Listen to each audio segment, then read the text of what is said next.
What do you mean there's been a cancellation? I asked, my voice tinged with confusion and alarm. I had been on call during my lunch break at work and had accidentally raised my voice, but I quickly hushed myself.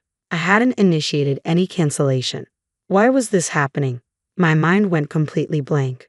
The woman from the insurance company remained unflinchingly calm, a sharp contrast to my rising panic. According to our records, we received a cancellation request from you, and the procedure has already been completed, she explained.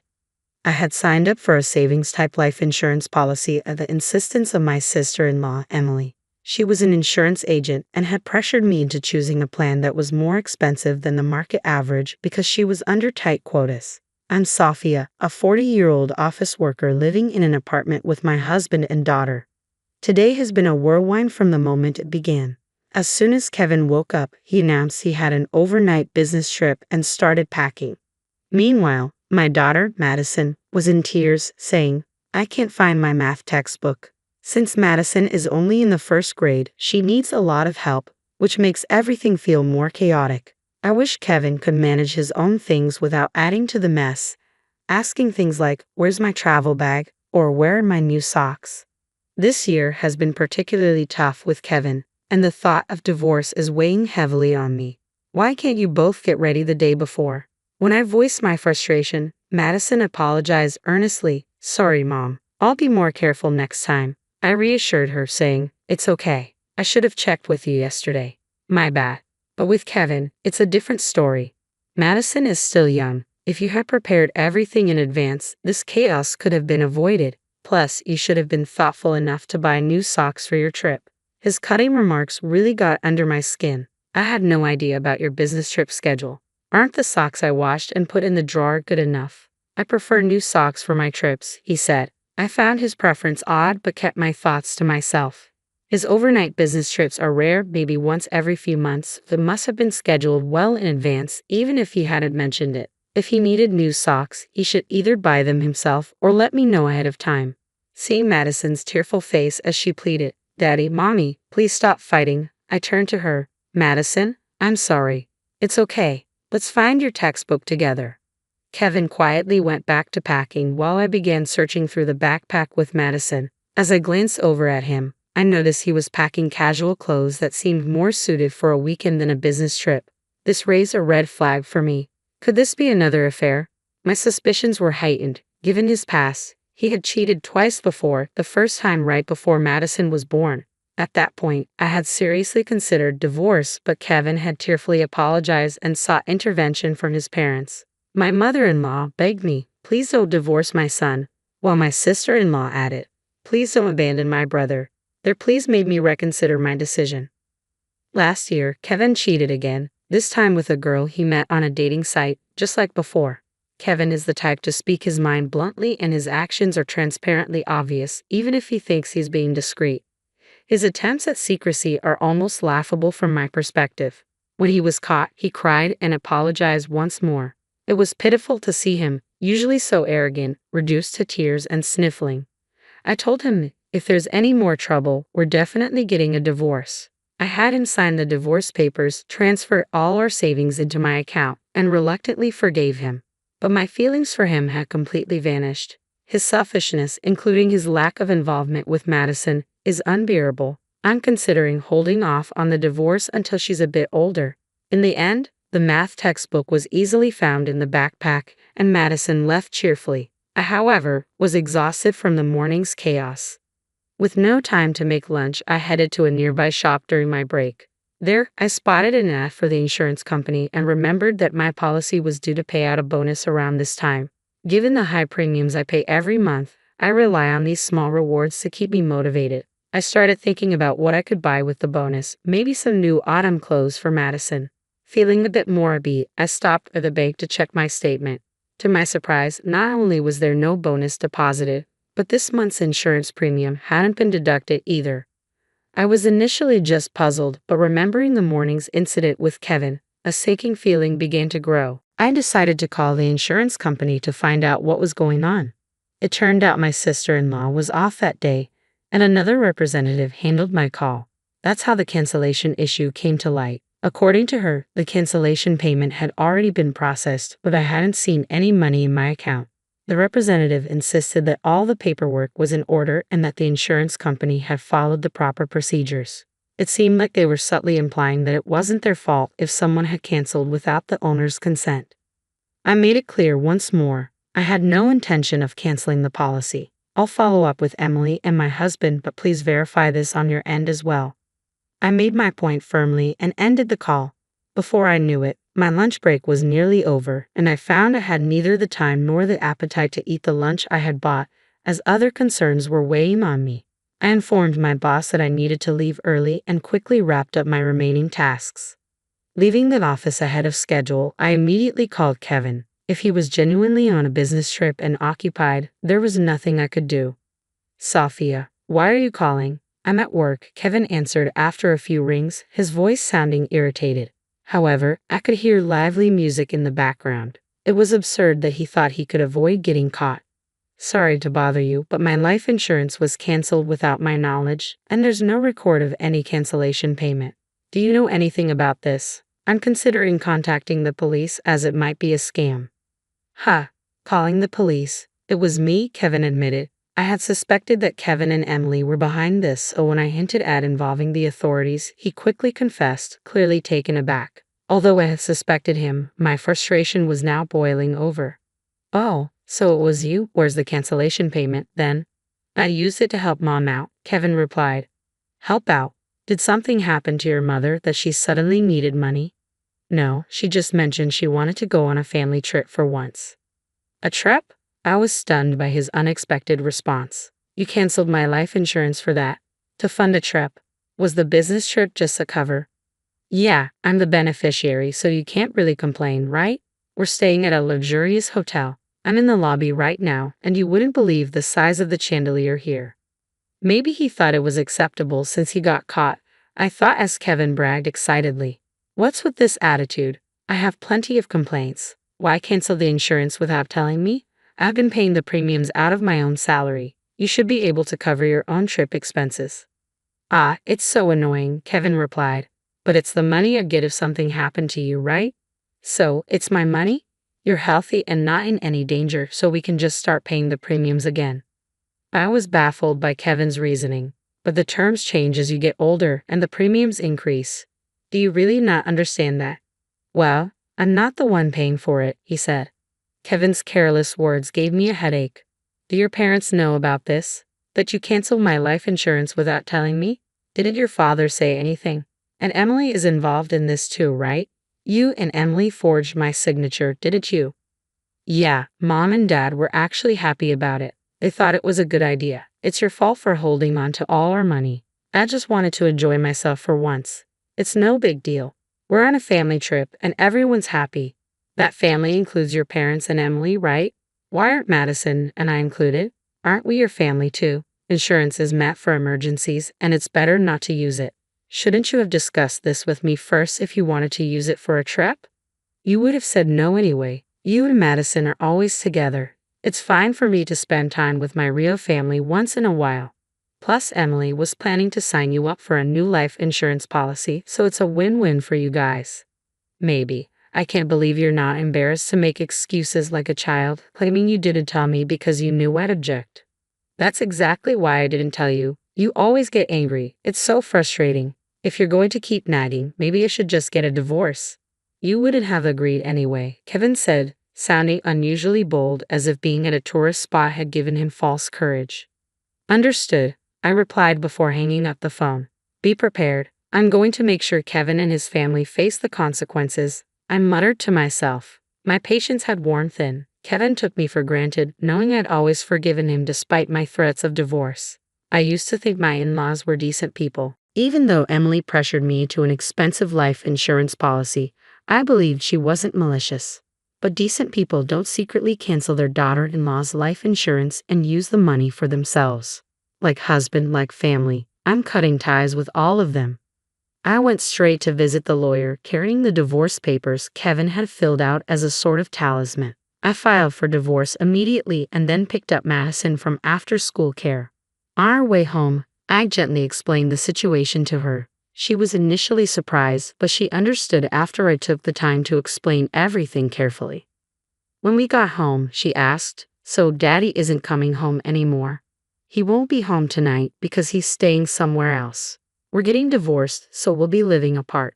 There's still a lot to sort out." I answered her cautiously, unsure of her full intent. "Then let's start cleaning up now." Quickly, she said. "What's wrong? But we're separated from Dad, right?" "Mom, you don't have to cry anymore.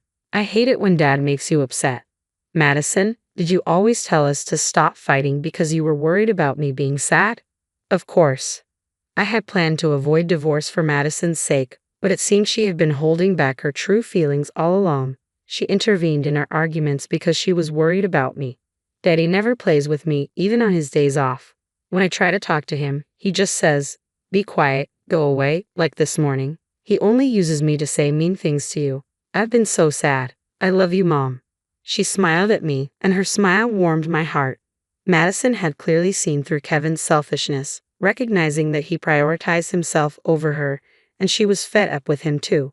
Discovering Madison's true feelings in this way was heart-wrenching and brought tears to my eyes. "I understand. I'm sorry for putting you through such difficult times. Madison, from now on, it will be just the two of us. But I promise to take good care of you. I love you so much."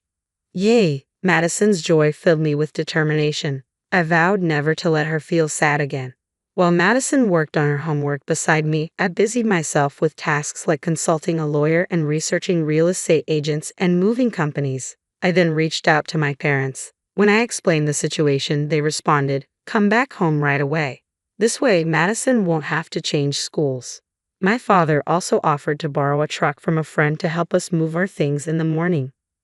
I notified the landlord, the school, and the families in Madison's commuting group that we would be relocating to my parents' house and briefly explained the situation. I planned to handle the school's detailed paperwork later and called my workplace to request a day off for tomorrow. I wanted to complete most of the tasks before Kevin returned. The next day, my parents arrived, and we quickly moved our belongings to their home. By the time Kevin got back, everything was settled except for his things, which were still in the apartment. I left a note that read, "We are divorced. We are strangers now," and left the apartment. I imagined Kevin's shock at finding us gone and felt a wave of relief and satisfaction. The smooth preparation for this divorce was thanks to the research I'd done during Kevin's previous affair. I had warned him, "Next time there will be no discussion. We're getting divorced," and we had agreed that I would retain custody and all marital assets. With that in mind, Madison and I began our new life at my parents' home. Later, my frantic mother-in-law called me. She must have reached out because I had blocked Kevin's number. Knowing Kevin's tendency to cry easily despite his bravado, I imagined he was probably sobbing away. "What are you thinking? Divorcing my son when he hasn't even cheated this time?" she yelled, her voice so loud it hurt my ears. I instinctively pulled the phone away from my ear. "Sophia, it's not too late. Apologize to my son right now. He's been crying nonstop because he's so upset. Aren't you embarrassed to make such a fuss over this?" "Apologize? Me? Why?" I was so taken aback by her words that I blurted out, "Who are you?" "Eh?" My mother-in-law clearly didn't expect such a response from me, and her words suddenly stopped. I was taken aback by my own reaction. "Well, yes, it's me, your mother-in-law. Come on, Sophia, what's wrong with you? You're not losing your mind, are you? You're still young." "No, I only have one mother." "Are you some kind of scam artist? Like, 'Hi, it's me,' a phone scam, without giving your full name?" Since we were now divorced and effectively strangers, and given their tendency to handle things like canceling life insurance without permission, I decided there was no point in engaging in a serious conversation. I might as well continue with the pretense. "Don't joke around, Sophia. If you're going to act like this, we have our own ways of dealing with things." As expected, my mother-in-law was furious, but I remained indifferent. "What are you talking about? What can you actually do? We agreed that if there was another issue, get a divorce immediately, and Kevin himself told me over the phone that he wanted a divorce." My words made her pause, and I seized the opportunity to push further. "If you wanted to go on a trip, you should have consulted me first. Instead, you committed a crime. Did you all want to end up in jail? Unauthorized cancellation of life insurance can be considered forgery, punishable by imprisonment. I'm ready to pursue this thoroughly." I hadn't heard of any financial troubles in Kevin's family, so their actions seemed like a reckless decision, but that was precisely why I couldn't forgive them. What? Wait a minute, we can't be criminals. Please, I'm sorry. Let's talk. Shocked by the mention of possible imprisonment, my mother-in-law's tone shifted abruptly, but it was too late. I hung up the phone and blocked my in-laws' numbers. Later, I learned that Kevin was so stunned by the divorce that he quit his job and became a recluse. As for the life insurance issue, we resolved it through an out-of-court settlement for insurance disputes. My sister-in-law was dismissed from the insurance company, which made minor news. My in-laws became the subject of neighborhood gossip and faced criticism from relatives for their poor judgment and shameful actions, leading to their social isolation. With both Kevin and my sister-in-law out of work, they seemed to be struggling financially. Meanwhile, Madison and I are enjoying a happy and free life at my parents' home. Despite the difficulties I caused my daughter, I am committed to raising her with all the love and care she deserves from now on. The chime of a text message shattered the illusion of our perfect family portrait. I glanced at Peter, his face illuminated by the glow of his phone screen, a fleeting smile playing on his lips. My husband of 15 years, the father of our son, and the man I thought I knew better than anyone else in the world. "Everything okay, honey?" I asked, trying to keep my voice light. Peter's head snapped up, his eyes meeting mine for a brief second, before darting away. "Just work stuff, Lily. Nothing to worry about," I nodded, turning my attention back to our son, Jack, who was busy regaling his cousins with tales of his latest soccer triumph. The annual family gathering buzzed around us, a cacophony of laughter and chatter that usually filled me with warmth. But now, an icy tendril of doubt had wormed its way into my heart. "Mom, did you see that goal I scored?" Jack's excited voice cut through my thoughts. I plastered on a smile. "Of course, sweetie. You were amazing out there." As Jack launched into another animated description, I couldn't help but steal glances at Peter. He was engrossed in his phone again, thumbs flying across the screen. Who was he texting with such urgency at a family event? "Earth to Lily." My sister Sarah's voice startled me. "You okay? You look like you've seen a ghost." I forced a laugh. "Just tired, I guess. It's been a long week." Sarah raised an eyebrow. "Uh-huh. And I'm the Queen of England. Spill it, sis." Before I could respond, Peter stood up abruptly. "I need to make a quick call. Work emergency." As he walked away, his phone slipped from his pocket, landing face up on the grass. The screen lit up with a new message, and my heart stopped. "Can't wait to see you tomorrow, handsome. Missing you already. Gina." I snatched up the phone, my hands trembling. Who the hell was Gina? Lily? Sarah's concerned voice seemed to come from far away. "What's wrong?" I shook my head, unable to form words.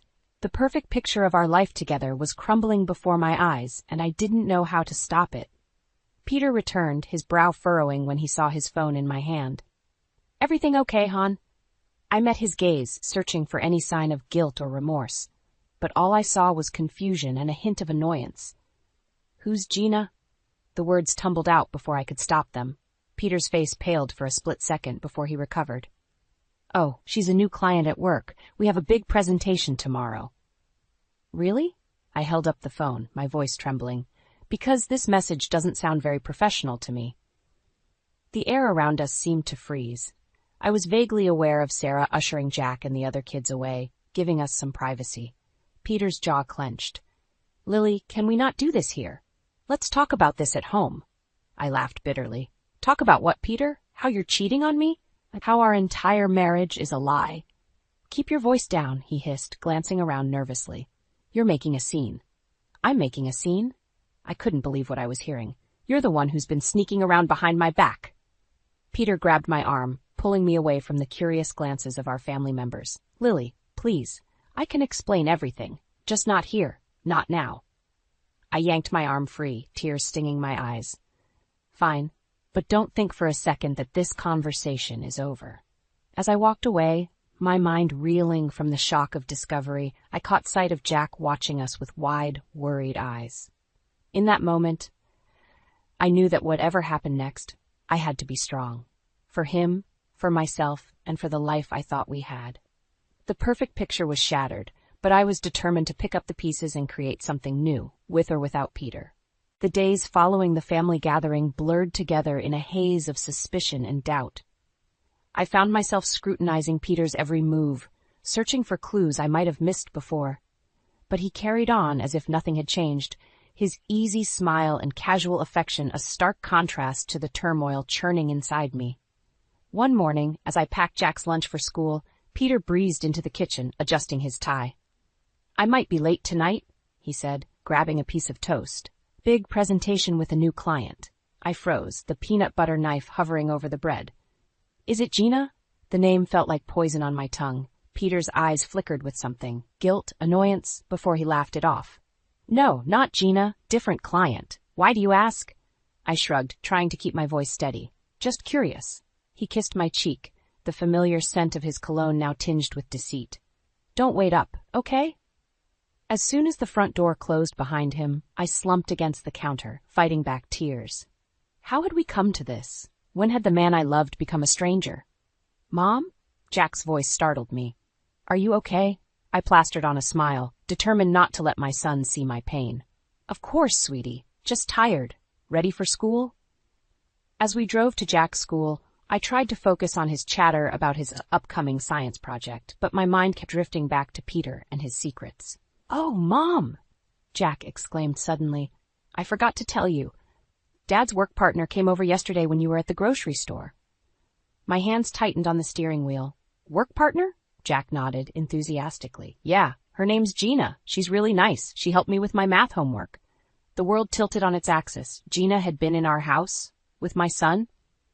The betrayal cut deeper than I could have imagined. That's great, honey." I managed to choke out as we pulled up to the school. "Have a good day, okay?" As soon as Jack was out of sight, I let the tears fall. How dare Peter bring that woman into our home? How dare he involve our son in his deception? I spent the day in a fog, mechanically going through the motions of housework while my mind raced. By the time I heard Peter's key in the lock that night, I was seething with a mix of anger and hurt. "Hey, beautiful," he called out, his voice light and carefree. "Sorry I'm late. The presentation went great." I met him in the hallway, arms crossed. "I'm sure it did. Was Gina there?" Peter's smile faltered. "Lily, not this again. I told you she's just a colleague. A colleague who comes to our house when I'm not here," I shot back. "Who helps our son with his homework?" The color drained from Peter's face. "Jack told you about that?" "He did. What I want to know is why you didn't." Peter ran a hand through his hair, sighing heavily. "I didn't think it was a big deal. She was in the neighborhood, stopped by to drop off some files." "Stop lying to me," I exploded, years of trust crumbling in an instant. "I saw the message, Peter. I know there's something going on between you two." For a moment, silence hung heavy between us. Then Peter's shoulders sagged, defeat written across his features. "Lily, I don't know what to say. It's not what you think, but..." "But what?" I pressed, my heart pounding. "Tell me the truth, Peter. For once in your life, just be honest with me." He met my gaze, and in that moment, I saw a flicker of the man I'd fallen in love with all those years ago. "I'm sorry," he whispered. "I never meant for any of this to happen."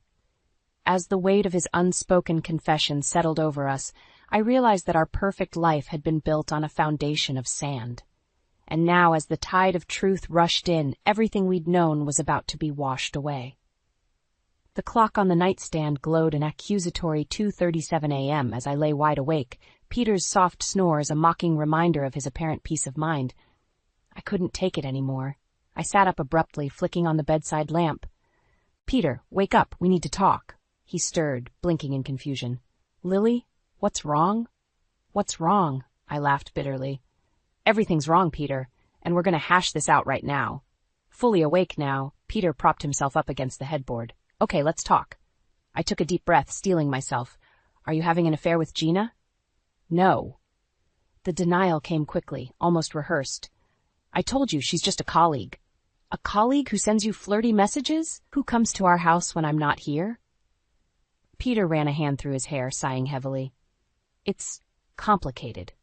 "Then uncomplicate it for me," I snapped. He was quiet for a long moment, and when he spoke, his voice was low. "I'm not having an affair, Lily. But I'd be lying if I said I wasn't attracted to Gina." The admission hit me like a physical blow. "And does she feel the same way?" Peter nodded slowly. We've talked about it, but nothing's happened, I swear. Nothing's happened, I echoed incredulously. You've been lying to me, sneaking around, bringing her into our home. How is that nothing?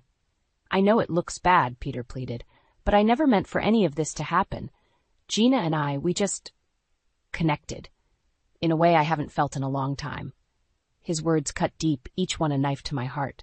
And what about our connection, Peter? What about our marriage, our family? I love you, Lily. I love our life together, but lately it's felt, I don't know, stagnant? I recoiled as if he'd slapped me. Stagnant? Is that how you see our life, our love? Peter reached for my hand, but I pulled away. That's not what I meant. It's just, Gina makes me feel alive again, excited about life, about work. And I don't? My voice cracked. Am I just the boring housewife now? No, of course not, Peter insisted. You're an amazing mother, a wonderful wife. It's not about you, don't you dare say it's not about me, I interrupted, fury rising. This affects me. It affects Jack. Your choices impact all of us. Peter fell silent, his face a mask of guilt and confusion. So what now? I asked, my anger giving way to exhaustion. Where do we go from here? He shrugged helplessly. I don't know. I love you, Lily. I don't want to lose our family, but I can't deny my feelings for Gina either. In that moment, something inside me snapped. The last thread of hope I'd been clinging to disintegrated. Well, you can't have both, I said, my voice eerily calm. You need to make a choice, Peter, right now. He stared at me, panic flickering in his eyes. Lily, please. Can't we talk about this more? Maybe see a counselor? I shook my head, a strange sense of clarity washing over me. No, Peter. I'm done talking. I'm done being your second choice, your safe option. I deserve better than that. Jack deserves better than that. What are you saying? Peter's voice was barely a whisper. I'm saying that if you can't commit to our marriage, to our family 100%, then I'm out. No more lies, no more Gina, no more excuses. The silence that followed was deafening. I watched Peter's face, searching for any sign of the man I'd fallen in love with, the father of my child. But all I saw was a stranger, torn between his comfortable life and his exciting new prospect. In that moment, I knew. Whatever Peter's decision, our life as we knew it was over. It was time for me to reclaim my identity, to create a secure future for Jack and myself, with or without Peter. As the first light of dawn crept through the curtains, I made my own choice. It was time to start over. The business card felt heavy in my hand as I dialed the number. Hawkins Investigations, a gruff voice answered. Hello, I said, my voice barely above a whisper. I need your help. An hour later, I sat across from Mike Hawkins in a nondescript coffee shop far from our neighborhood. His weathered face remained impassive as I poured out my story. So, Mrs. Thompson, you want evidence of your husband's affair? He asked, scribbling in a small notebook. I nodded, swallowing hard. I need to know the truth, for myself and for my son. Mike leaned back, studying me. It won't be pretty, you know. Are you sure you're ready for what we might find? Was I ready? No, but I had to do this. I'm sure, I said firmly. Over the next week, I lived a double life. To Peter and Jack, I was the same old Lily, making breakfasts, helping with homework, smiling through dinner conversations that now felt like charades. But inside, I was a coiled spring, waiting for Mike's updates. The first photos arrived on a Tuesday. Peter and Gina, leaving a restaurant together, his hand on the small of her back. I stared at the images until they blurred, my tears falling onto the glossy paper. More evidence trickled in, text messages, credit card receipts for hotel rooms, a video of them kissing in a park. Each new piece of information was a dagger to my heart, but it also steeled my resolve. Then came the bombshell. Mike's voice was grim over the phone. Mrs. Thompson, I think you should come to my office. There's something you need to see in person. My hands shook as I drove across town, my mind racing with possibilities. What could be worse than what I'd already seen? Mike's office was cluttered but cozy. He gestured for me to sit, then slid a manila folder across the desk. I'm sorry, he said softly. With trembling fingers, I opened the folder. Inside was a sonogram image. My breath caught in my throat as I read the name at the top, Gina Carlson. She's pregnant? I whispered, the words tasting like ash in my mouth. Mike nodded solemnly. About 10 weeks, according to the date on the image. The room spun around me. Peter wasn't just having an affair, he was starting a whole new family. Our life together, our dreams, our plans for the future. They all crumbled to dust in that moment. Mrs. Thompson, Lily, Mike's voice cut through my spiraling thoughts. I know this is a lot to process, but you need to think about your next steps. Legally? Financially? I nodded numbly, my mind already racing ahead. I couldn't stay in that house, pretending everything was fine. I couldn't let Jack grow up in a home built on lies. I need to leave, I said, surprising myself with the strength in my voice. I need to take Jack and start over. Mike nodded approvingly. That's a brave decision. I can recommend a good divorce attorney if you need one. As I drove home, my resolve hardened with each passing mile. The Lily who had given up her career to support Peter's, who had turned a blind eye to his late nights and suspicious texts, that Lily was gone. In her place was a woman ready to fight for herself and her son, a woman who deserved honesty, respect, and love. I pulled into our driveway, staring at the house that no longer felt like home. My hand reached for my phone, fingers hovering over my sister Sarah's number. She had always been my rock, my confidant. If anyone could help me through this, it was her. Taking a deep breath, I pressed call. As the phone rang, I steeled myself for the conversation ahead. It was time to set my plan in motion, time to reclaim my life and secure a future for Jack. A future free from Peter's betrayal and lies. The moment Sarah's voice came through the line, I felt a surge of strength. Sarah, I said, my voice steady and determined, I need your help. It's time for me to leave Peter.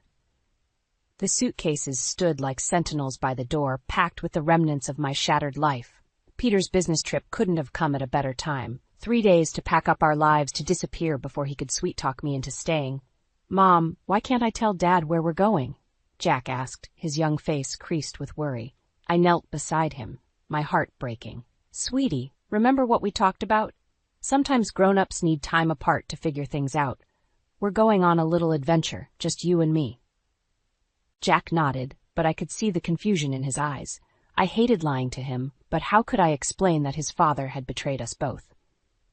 As I zipped up the last bag, my phone buzzed.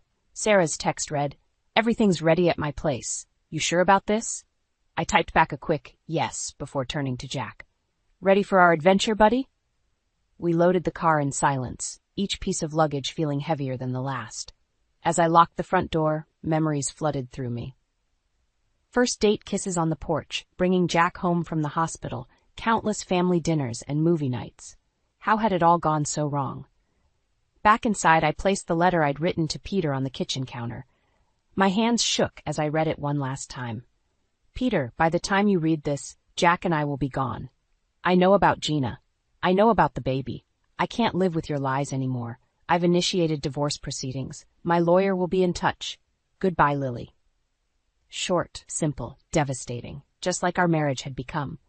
As I turned to leave, a framed photo on the mantel caught my eye, our wedding day. We looked so young, so in love, so full of hope for the future.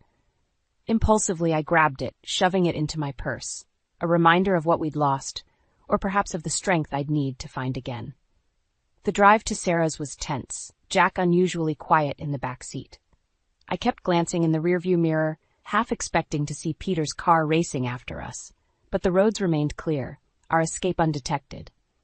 Sarah was waiting on her porch as we pulled up, her face a mix of concern and determination. She hugged me fiercely as soon as I stepped out of the car. "You're doing the right thing, Lil," she whispered. "I'm so proud of you." As we unloaded the car, my phone rang. Peter's name flashed on the screen. I stared at it, my heart pounding. This was it, the moment of truth. "You should answer it," Sarah said gently. "Get it over with." Taking a deep breath, I swiped to accept the call. "Hello? Lily? Where are you?" Peter's voice was frantic. "I came home early to surprise you, but the house is empty. What's going on?" I closed my eyes, steeling myself. "I left, Peter. I know everything, about Gina, about the baby. It's over." "What? Lily? No, please, let me explain." "There's nothing to explain," I cut him off, surprising myself with the steel in my voice. "I won't be your second choice anymore. I deserve better than that, and so does Jack." "Jack, where is he? Let me talk to him." Peter's voice rose, panic setting in. "No," I said firmly. "He's safe with me. My lawyer will be in touch about custody arrangements." "Lawyer? Lily, wait." I ended the call, my whole body shaking. Sarah wrapped an arm around me, leading me inside. Jack looked up from where he was arranging his toys in the guest room, his eyes wide with questions I wasn't ready to answer. As I sank onto the couch, the reality of what I'd done hit me like a tidal wave. I'd left my husband, I'd uprooted my son, I'd thrown our entire lives into chaos. But beneath the fear and uncertainty, a small spark of hope flickered to life. For the first time in years, I felt like I was taking control of my destiny.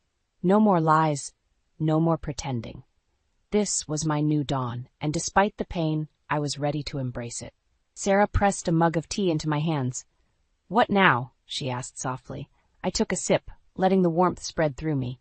"Now," I said, my voice growing stronger, "we fight. For Jack, for our future, for the life we deserve." As the sun set on my old life, I felt a fierce determination rising within me. The road ahead would be hard, but I was ready to face it head on. This was just the beginning of my story of resilience, of rediscovery, of reclaiming the woman I used to be and becoming someone even stronger. The incessant buzzing of my phone jolted me awake. Squinting at the screen, I saw 15 missed calls from Peter. My heart raced as I realized he must have returned home to find us gone. "Lily?" Sarah's concerned voice came from the doorway. "He's been calling nonstop. Maybe you should." The phone erupted again, Peter's name flashing on the screen. With a deep breath, I answered. "Where the hell are you?" Peter's voice was a mixture of anger and panic. "And where's Jack?" "We're safe," I replied, trying to keep my voice steady. "That's all you need to know right now." "Safe? What are you talking about? I come home to an empty house and a goddamn letter? You can't just take my son and disappear." His words ignited a fury within me. "Your son? The one you were ready to replace with Gina's baby?" Silence fell on the other end. When Peter spoke again, his voice was low, dangerous. "You don't know what you're talking about, Lily. Come home now and we can sort this out." "There's nothing to sort out," I said, my resolve strengthening. "I know everything, Peter. The affair, the pregnancy, all of it. It's over." "Over?" He laughed bitterly. "You think you can just walk away? I'll fight you on this, Lily.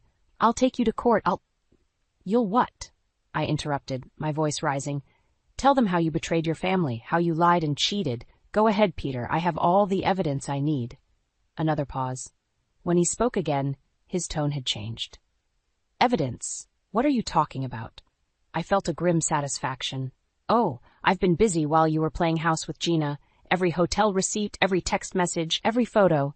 I have it all, so think carefully about your next move." "You're bluffing," Peter said, but I could hear the uncertainty in his voice.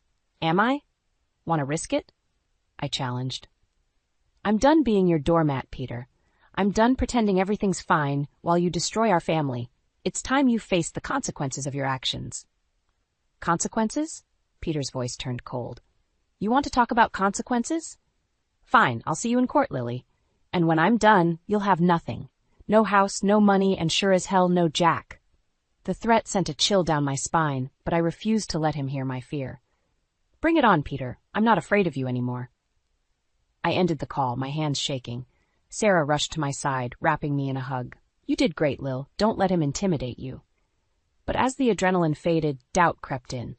Could Peter really take Jack away from me? The thought was unbearable. As if summoned by my fears, Jack appeared in the doorway, his eyes wide with worry. "Mom, is everything okay?" I heard yelling. I forced a smile, patting the bed beside me. As he curled up next to me, I stroked his hair, trying to find the right words. "Jack, honey, there's something we need to talk about. Your dad and we're going through some grown-up problems right now." "Are you getting divorced?" he asked, his voice small. The question hit me like a punch to the gut. "Yes, sweetheart. I'm so sorry, but yes, we are." Jack's face crumpled and he buried his head in my shoulder. As I held him, my own tears falling, I realized the true weight of what lay ahead. This wasn't just about me and Peter anymore. It was about Jack and the life he deserved. In that moment, I made a silent vow. No matter what Peter threw at me, no matter how ugly things got, I would fight.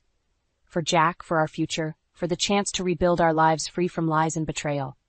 As the sun rose on a new day, I felt a strange mix of fear and determination. The battle ahead would be brutal, but I was ready. Peter had underestimated me for the last time. Now he would learn just how far a mother would go to protect her child and reclaim her dignity. The war had begun, and I intended to win. My heart pounded as I stepped into the elevator of Peter's office building. The manila folder in my hands felt like it weighed a ton, filled with the evidence that would change everything. Sarah's words echoed in my mind. "Are you sure about this, Lily? There's no going back." I was sure. It was time to unveil the truth. The conference room fell silent as I walked in, all eyes turning to me. Peter's face drained of color, his mouth opening and closing like a fish out of water. "Lily, what are you doing here?" he stammered. I ignored him, addressing the room at large. "I apologize for the interruption, but there's something you all need to know." Peter's boss, Mr. Jameson, frowned. "Mrs. Thompson, we're in the middle of a very important meeting."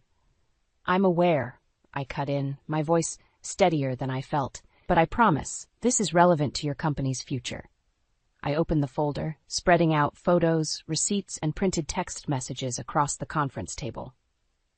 "Your star employee, my husband Peter Thompson, has been having an affair with his colleague, Gina Carlson."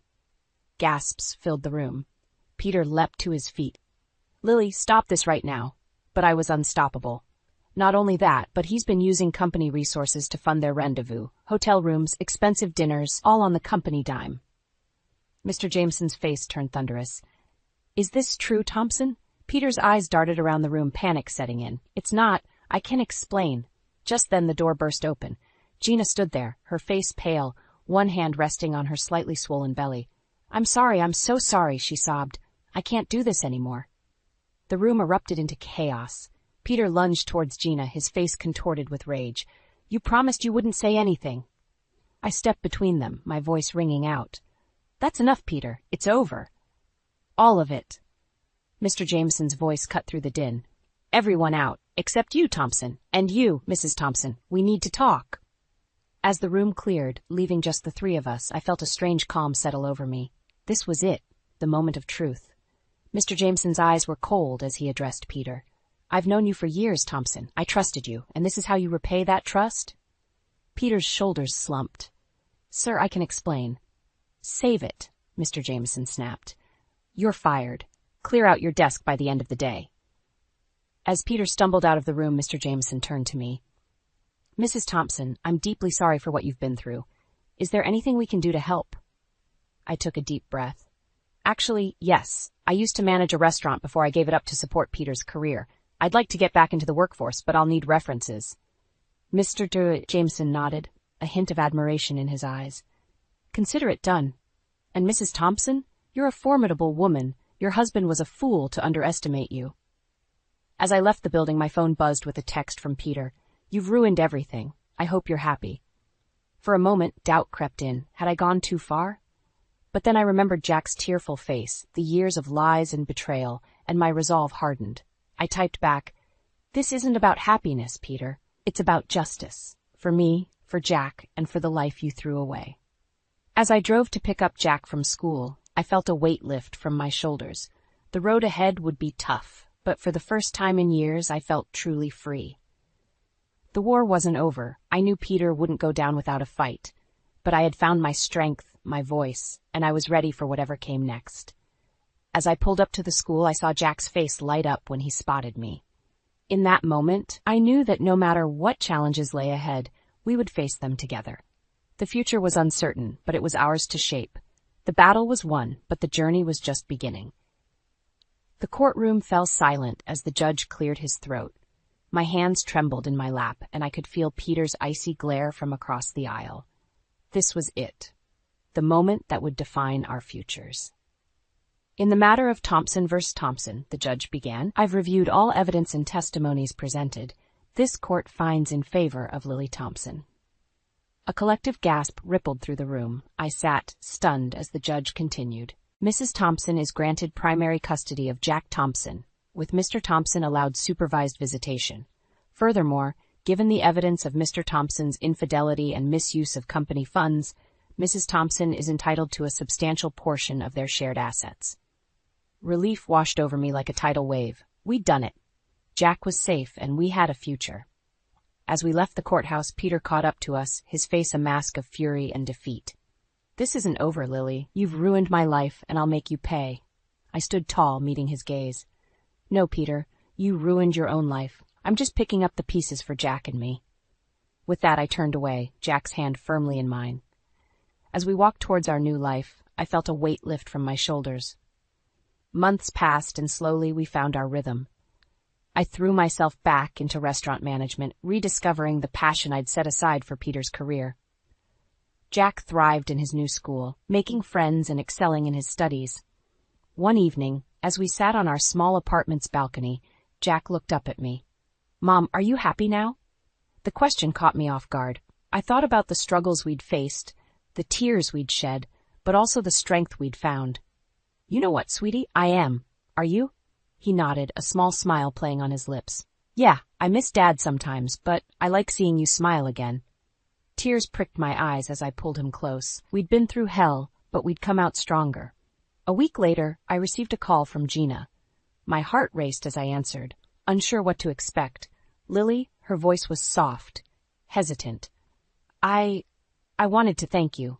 "Thank me?" I echoed, confused. "For being strong enough to do what I couldn't," she explained. "Peter, he's not the man either of us thought he was. I left him, the baby and I were starting over."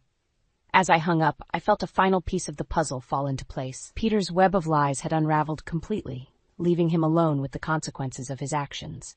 That night, as I tucked Jack into bed, I caught sight of our reflection in the mirror. Gone was the broken, betrayed woman I'd been. In her place stood a survivor, a fighter, a mother who'd moved mountains for her child. "Mom?" Jack's sleepy voice pulled me from my thoughts. "Tell me a story." I smiled, settling beside him. "Once upon a time, there was a woman who thought her life was perfect. But then she discovered that sometimes things fall apart, so better things can fall together." As I recounted our journey, weaving it into a tale of triumph over adversity, I realized that this wasn't just Jack's bedtime story. It was our story, a testament to resilience, to the power of love, and to the strength we find when pushed to our limits. The road hadn't been easy, and I knew there would be more challenges ahead. Peter's bitterness, the whispers of gossip, the struggle of single parenthood, they were all part of our new reality. But as I kissed Jack goodnight and stepped out into the quiet of our new home, I felt a sense of peace wash over me. We'd weathered the storm and come out stronger on the other side. This wasn't the happily ever after I'd once dreamed of. It was something better, a hard-won victory, a life rebuilt on my own terms. As I gazed out at the city lights, I smiled. The future was uncertain, but for the first time in years, I was excited to face it. Because now, I knew the truth. I was stronger than any challenge life could throw my way. And that knowledge, that was worth everything we'd been through. I always thought bad news came on rainy days or in the middle of the night. Instead, it arrived on a perfect Tuesday morning in October, right after I closed a major account that would probably earn me partner by the end of the year. My name is Callie, and this is the story of how I lost everything and found myself in the process. "Mrs. Monroe, could you come back in?" Dr. Chen's voice carried none of the warmth from our usual checkups. I'd known her for years. She'd helped me through migraines and stress-related insomnia as my career took off. But this was different. I smoothed my skirt and followed her back into the examination room, my heels clicking against the linoleum floor. The sound echoed in my ears, somehow louder than usual. "The blood work showed some concerning markers," she said, pulling up images on her computer. "And the follow-up tests confirmed what we suspected." My phone buzzed in my purse. Probably Gavin, asking about dinner plans. We were supposed to celebrate my win tonight at that new French place downtown. I let it go to voicemail. "It's cancer, isn't it?" The words came out steady, surprising even me. Dr. Chen nodded, her face softening. "Stage 2 breast cancer. But Callie, we caught it relatively early. The prognosis is good with immediate treatment." The rest of the conversation became a blur of statistics and treatment options. I nodded at appropriate intervals, took the referrals she handed me, and somehow managed to walk out of her office without falling apart. In my car, I sat staring at my phone. 3 missed calls from Gavin. I should call him back, tell him everything. Instead, I found myself dialing Tessa. "You've reached the fabulous Tessa Caldwell. Leave a message." I hung up without speaking. What would I even say? "Hey, best friend, guess who just joined the cancer club?" My phone lit up again. Gavin. Hey babe, his voice came through, distracted as usual. We still on for tonight? I invited Marcus to join us. Hope that's okay. He's had a rough week. Marriage troubles again. I watched a couple walk past my car, holding hands and laughing about something. They looked so normal, so unaware that someone's world was imploding 20 feet away from them. Callie? You there? Yeah, I managed. About tonight. I'm not feeling great. Maybe we should reschedule. Seriously? Come on, you've been talking about this celebration for weeks. Marcus already changed his plans to join us. Something in his tone made me pause. The slight edge of annoyance, the way he emphasized Marcus's accommodation rather than asking if I was okay. I just got some bad news, I said carefully. I really need to talk to you. Alone. Bad news? What happened? Did the Peterson account fall through? No, the account's fine. It's about my health. Can you come home early? The silence on the other end stretched just a beat too long. Yeah, sure. I'll cancel with Marcus. But you're sure you're okay? Nothing serious? I watched another couple walk by, this time an elderly pair. The man held his partner's arm, guiding her carefully around a crack in the sidewalk. I don't know yet, I lied. We'll talk at home. After hanging up, I sat there for another 15 minutes, watching people pass by. Each of them carrying their own stories, their own secrets, their own fears. I wondered how many had sat in their cars just like this, trying to figure out how to tell their spouse that everything was about to change. Finally, I started the engine. As I pulled out of the parking lot, I caught a glimpse of myself in the rearview mirror. I looked exactly the same as I had this morning, same carefully applied makeup, same professional smile. But something had shifted, like a photograph slightly out of focus. The woman looking back at me wasn't quite the same person who had walked into Dr. Chen's office an hour ago. I had no idea then that the cancer would turn out to be the least of my problems. I'd always thought Gavin and I were good at talking through problems. That night proved me wrong. He came home late, takeout bags in hand instead of the French cuisine we'd planned on. The smell of greasy Chinese food turned my stomach. I got your favorite, he said, setting the bags on our granite counter. Sweet and sour chicken, extra sauce. I stood in our kitchen, still in my work clothes, the doctor's referral papers burning a hole in my purse. I'm not really hungry. Come on, you need to eat. Whatever's wrong, we can figure it out. He started unpacking containers, not looking at me. The Peterson account is solid. If something else went wrong at work... I have cancer, Gavin.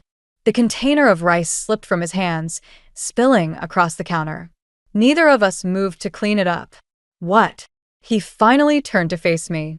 That's not possible. You're too young. I laughed, a hollow sound that surprised us both. Apparently not. He ran his hands through his hair, a nervous habit I used to find endearing. Now it just reminded me of how he dodged my calls all afternoon. What's the treatment plan? How much will this cost? Does your insurance? Really? That's your first question? The words came out sharper than I intended. Not "are you okay?" or "how are you feeling?" I'm trying to be practical here, he said, his voice rising slightly. Someone has to think about the logistics. The distance between us felt wider than the kitchen island separating us. I watched him fidget with his wedding ring, twisting it around his finger. Dr. Chen referred me to an oncologist, I said, pulling out the papers. I have an appointment next week. Stage 2 breast cancer. They caught it early. Gavin nodded, but his eyes kept darting to his phone on the counter. It buzzed with an incoming text. He reached for it automatically. Don't, I said quietly. Please, just be here with me for 5 minutes. He pulled his hand back like the phone had burned him. Sorry. Force of habit. Marcus has been dealing with some stuff at work and I don't care about Marcus. The force of my own voice startled me. I'm your wife and I just told you I have cancer. Can you please just hold me? Tell me we'll get through this? He came around the island then, wrapping his arms around me. But something felt off. His embrace was stiff, mechanical, like he was following a script for a supportive husband, but couldn't quite remember his lines. We'll figure this out, he said into my hair. I promise. His phone buzzed again. And again. This time, he pulled away to check it. Marcus is having a crisis, he said, already typing a response. His wife found some messages on his phone and he needs to talk to his best friend. Right now. When your wife just told you she has cancer. I stepped back, suddenly cold despite the warm kitchen. Go ahead. He clearly needs you more than I do. Kelly, don't be like that. You know I'm here for you. But I can't just ignore my friends when they need help. Like you ignore my calls all afternoon? He had the decency to look guilty. I was in meetings. Important ones. You know how it is. I did know. I'd been in plenty of important meetings myself. But I'd always stepped out for his calls, always put him first. When had that stopped being mutual? Go, I said, turning away to gather the scattered rice. Go help Marcus with his marriage crisis. I'll be fine here, planning my cancer treatment alone. You're not alone, he protested, but he was already grabbing his keys. We'll talk more tomorrow, okay? When things are calmer? I didn't answer. The front door closed behind him with a soft click that felt oddly final. Standing in our pristine kitchen, surrounded by spilled rice and cooling takeout, I realized something that should have been obvious long before my diagnosis. My marriage was already sick. The cancer had just exposed the symptoms. I pulled out my phone and dialed Tessa's number again. This time, when it went to voicemail, I left a message. Hey, it's me. I need you. Everything's falling apart, and I don't think Gavin's going to be here to help pick up the pieces. Tessa showed up at my first chemotherapy session with 2 cups of ginger tea and a look I knew too well, the one that meant she had something to say that I wouldn't want to hear. He didn't come with you? She settled into the chair beside my treatment recliner, scanning the room as if Gavin might be hiding behind one of the privacy curtains. Working, I said, adjusting the 4-line in my arm. Big presentation today. Right. Because those are so much more important than your first chemo session. She handed me one of the teas. Have you noticed anything odd lately? I took a sip, grateful for the warm liquid against the metallic taste already forming in my mouth. You mean besides my husband becoming a ghost in our marriage? Marcus's wife left him last week, Tessa said carefully, watching my face. Apparently, he's been staying at a friend's place. I know. Gavin mentioned it. The tea suddenly felt too hot in my hands. What aren't you telling me? A nurse passed by, checking my vitals. I forced a smile, pretending this was just another casual conversation between friends. Sarah, from accounting? She saw Gavin and Marcus at Riverside Cafe yesterday. Tessa paused, her fingers tightening around her cup. They weren't alone. It was probably a business lunch, I said, but my voice sounded hollow even to me. There was a woman with them. Young, blonde. Sarah said she seemed familiar with them both. Tessa leaned closer. And she was wearing your favorite scarf. The blue Hermes one Gavin gave you for your anniversary. The room tilted slightly. I remembered searching for that scarf last week, assuming I'd left it at the office. That doesn't mean anything, I said, but memories started clicking into place like puzzle pieces I'd been avoiding. The late nights. The mysterious text messages. The way Gavin had been so invested in Marcus's marriage problems.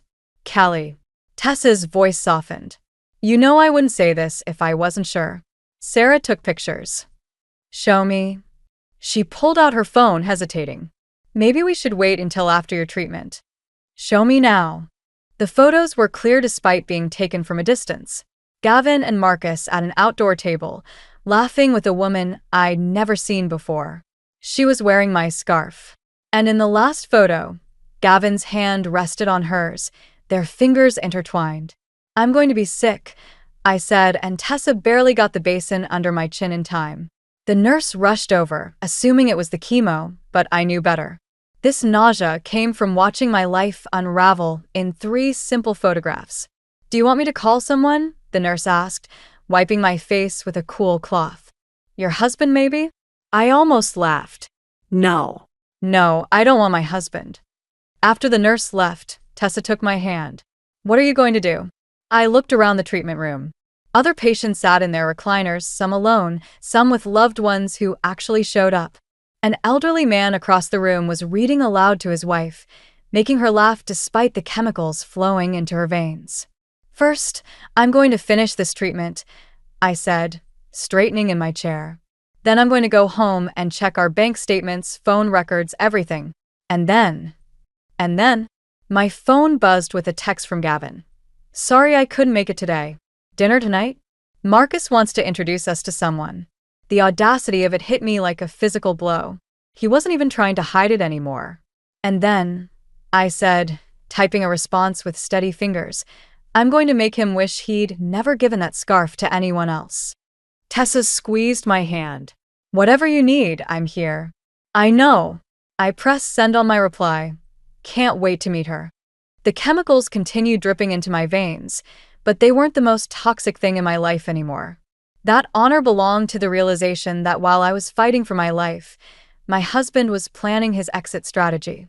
Well, two could play that game. The first thing I noticed when I came home early from chemo was the perfume. Not mine, something floral and heavy that clung to the air like a warning. My head was already spinning from the treatment, but this made my stomach lurch for entirely different reasons. I found her jacket draped over our couch. Designer, expensive, with a business card in the pocket for Claire Bennett, financial advisor.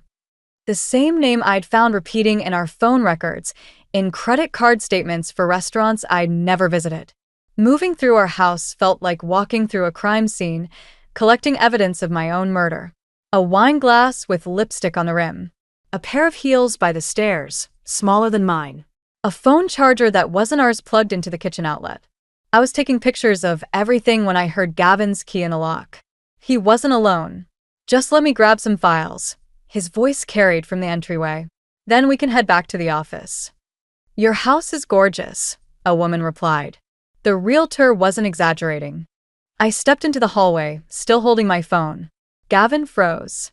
The blonde woman behind him, wearing my scarf, of course, had the decency to look embarrassed. "Callie," Gavin said, recovering quickly. "You're home early. I thought you'd be at treatment all afternoon." "Clearly." I looked at the woman. "You must be Claire. I love your perfume. It really fills a room." She glanced at Gavin, who had gone pale. "I should go." "No, please stay." I leaned against the wall, suddenly grateful for it holding me up. I'd love to hear more about these realtor discussions I apparently wasn't part of. "This isn't how I wanted you to find out," Gavin said, stepping forward. "With everything you're going through, you thought adding homelessness to my cancer diagnosis might be too much?" Claire backed toward the door. "I'll wait in the car." "Good idea," I said, not looking at her. "Though you forgot your jacket. And your shoes. And whatever else you've left here while I was fighting for my life." After she fled, Gavin and I stood in silence. I could hear the neighbors' kids playing outside, their laughter a surreal backdrop to this moment. "I can explain," he started. "Can you explain the realtor?" My voice was steadier than I felt. "Because that suggests this isn't just an affair. That suggests you've been planning this." He ran his hands through his hair, that familiar gesture I used to love. "I've been thinking about this for a while. Before your diagnosis. The cancer just complicated things." "Complicated your exit strategy, you mean?" "That's not fair." "Fair?" The laugh that escaped me sounded foreign. "You want to talk about fair? I'm fighting cancer, Gavin. I'm poisoning my body to stay alive while you're house hunting with your girlfriend." "She's not. It's not that simple." He moved toward his office. "Look, we can discuss this later. I have a meeting." "With Marcus?" I pulled out my phone, showing him the photos Tessa had sent. "Is that why he's been so helpful lately? Covering for you?" He stopped. "You've been spying on me? And you've been betraying me. I guess we're both full of surprises." I pushed off the wall, walking to the stairs. "Don't worry about coming back later. I'll have a lawyer contact you tomorrow." "Callie, wait." "Oh, and Claire?" I called out, knowing she could hear through the open door. "The scarf looks better on me. But you can keep it." I'd hate for you to start your new life together without a reminder of the woman you replaced. I made it upstairs before my legs gave out. Sitting on our bed, my bed now, I heard them leave, heard Claire's voice asking questions I couldn't make out. Gavin's responses were muffled, but his tone was defensive. Always the victim, even when he was the villain. My phone buzzed. A text from Tessa. Do you need me? I looked around the room, at the life Gavin and I had built. The photos on the wall, the shared closet, the memories that now felt like elaborate props in a play that had just ended. Yes, I typed back. And bring boxes. It's time to start packing. I had 2 battles to fight now. Cancer might kill me, but I'd be damned if I let Gavin's betrayal destroy me first. The oncology ward was quiet when I arrived for my 3rd treatment, except for the steady beeping of monitors and the soft footsteps of nurses. I'd chosen the earliest appointment possible, hoping to avoid the pitying looks from other patients' families. Being alone was better than being reminded of what I'd lost. You're early, Mrs. Monroe, a male nurse said, checking my chart. His name tag read Ethan. We weren't expecting you for another hour. Couldn't sleep. I didn't mention that I'd spent the night sorting through divorce paperwork in my new apartment. And it's just Callie now. He nodded, starting my 4 with practice deficiency. Sometimes the quiet hours are the best ones. Less chaos. Less everything. I agreed, watching the clear liquid drip into my veins. Though I wouldn't mind some chaos right now. Might distract from. I gestured vaguely at everything. The sterile room. My reflection in the window showing hair that was already starting to thin. Careful what you wish for, Ethan said, just as my phone lit up with an incoming call. My mother's name flashed on the screen. Speaking of chaos, I muttered, declining the call. It immediately rang again. Persistent chaos, Ethan observed, adjusting my drip rate. I sighed and answered. Mom, I'm in treatment. Why didn't you tell us? Her voice cracked. We had to hear from Margaret at church that Gavin's engaged? To some financial advisor? The room tilted slightly. Ethan must have noticed something in my face because he quickly brought over a basin, but I waved it away. That's not possible, I said. We're not even divorced yet. Well, tell that to Claire's Instagram. The ring is bigger than the one he gave you. My fingers found the empty space on my left hand where my wedding ring used to be. I'd pawned it last week to pay for the apartment deposit. Mom, I need to go. Your father wants to talk to him, man to man. No, I said sharply. No one is talking to anyone. I'm handling this. But, sweetheart, I have to go. The nurse needs to check something. I hung up, hands shaking. Ethan pretended to be busy with my chart, giving me a moment to compose myself. Finally, he said, I've noticed something about cancer patients. What's that? The ones who try to handle everything alone? They're usually the strongest ones. But they're also the ones who crash the hardest. I looked up at him, ready to defend myself, but there was no judgment in his eyes. Just understanding, and something else I couldn't quite name. Speaking from experience? I asked. He rolled up his sleeve, revealing a faint scar. Lymphoma, 5 years ago. My wife left 3 months into treatment. Said she couldn't handle watching me die. What happened? I lived. He smiled slightly. Just to spite her. Despite everything, I laughed. It felt foreign in my throat, but good. Mrs. Mon, sorry, Callie, he corrected himself. Sometimes the best revenge isn't getting even.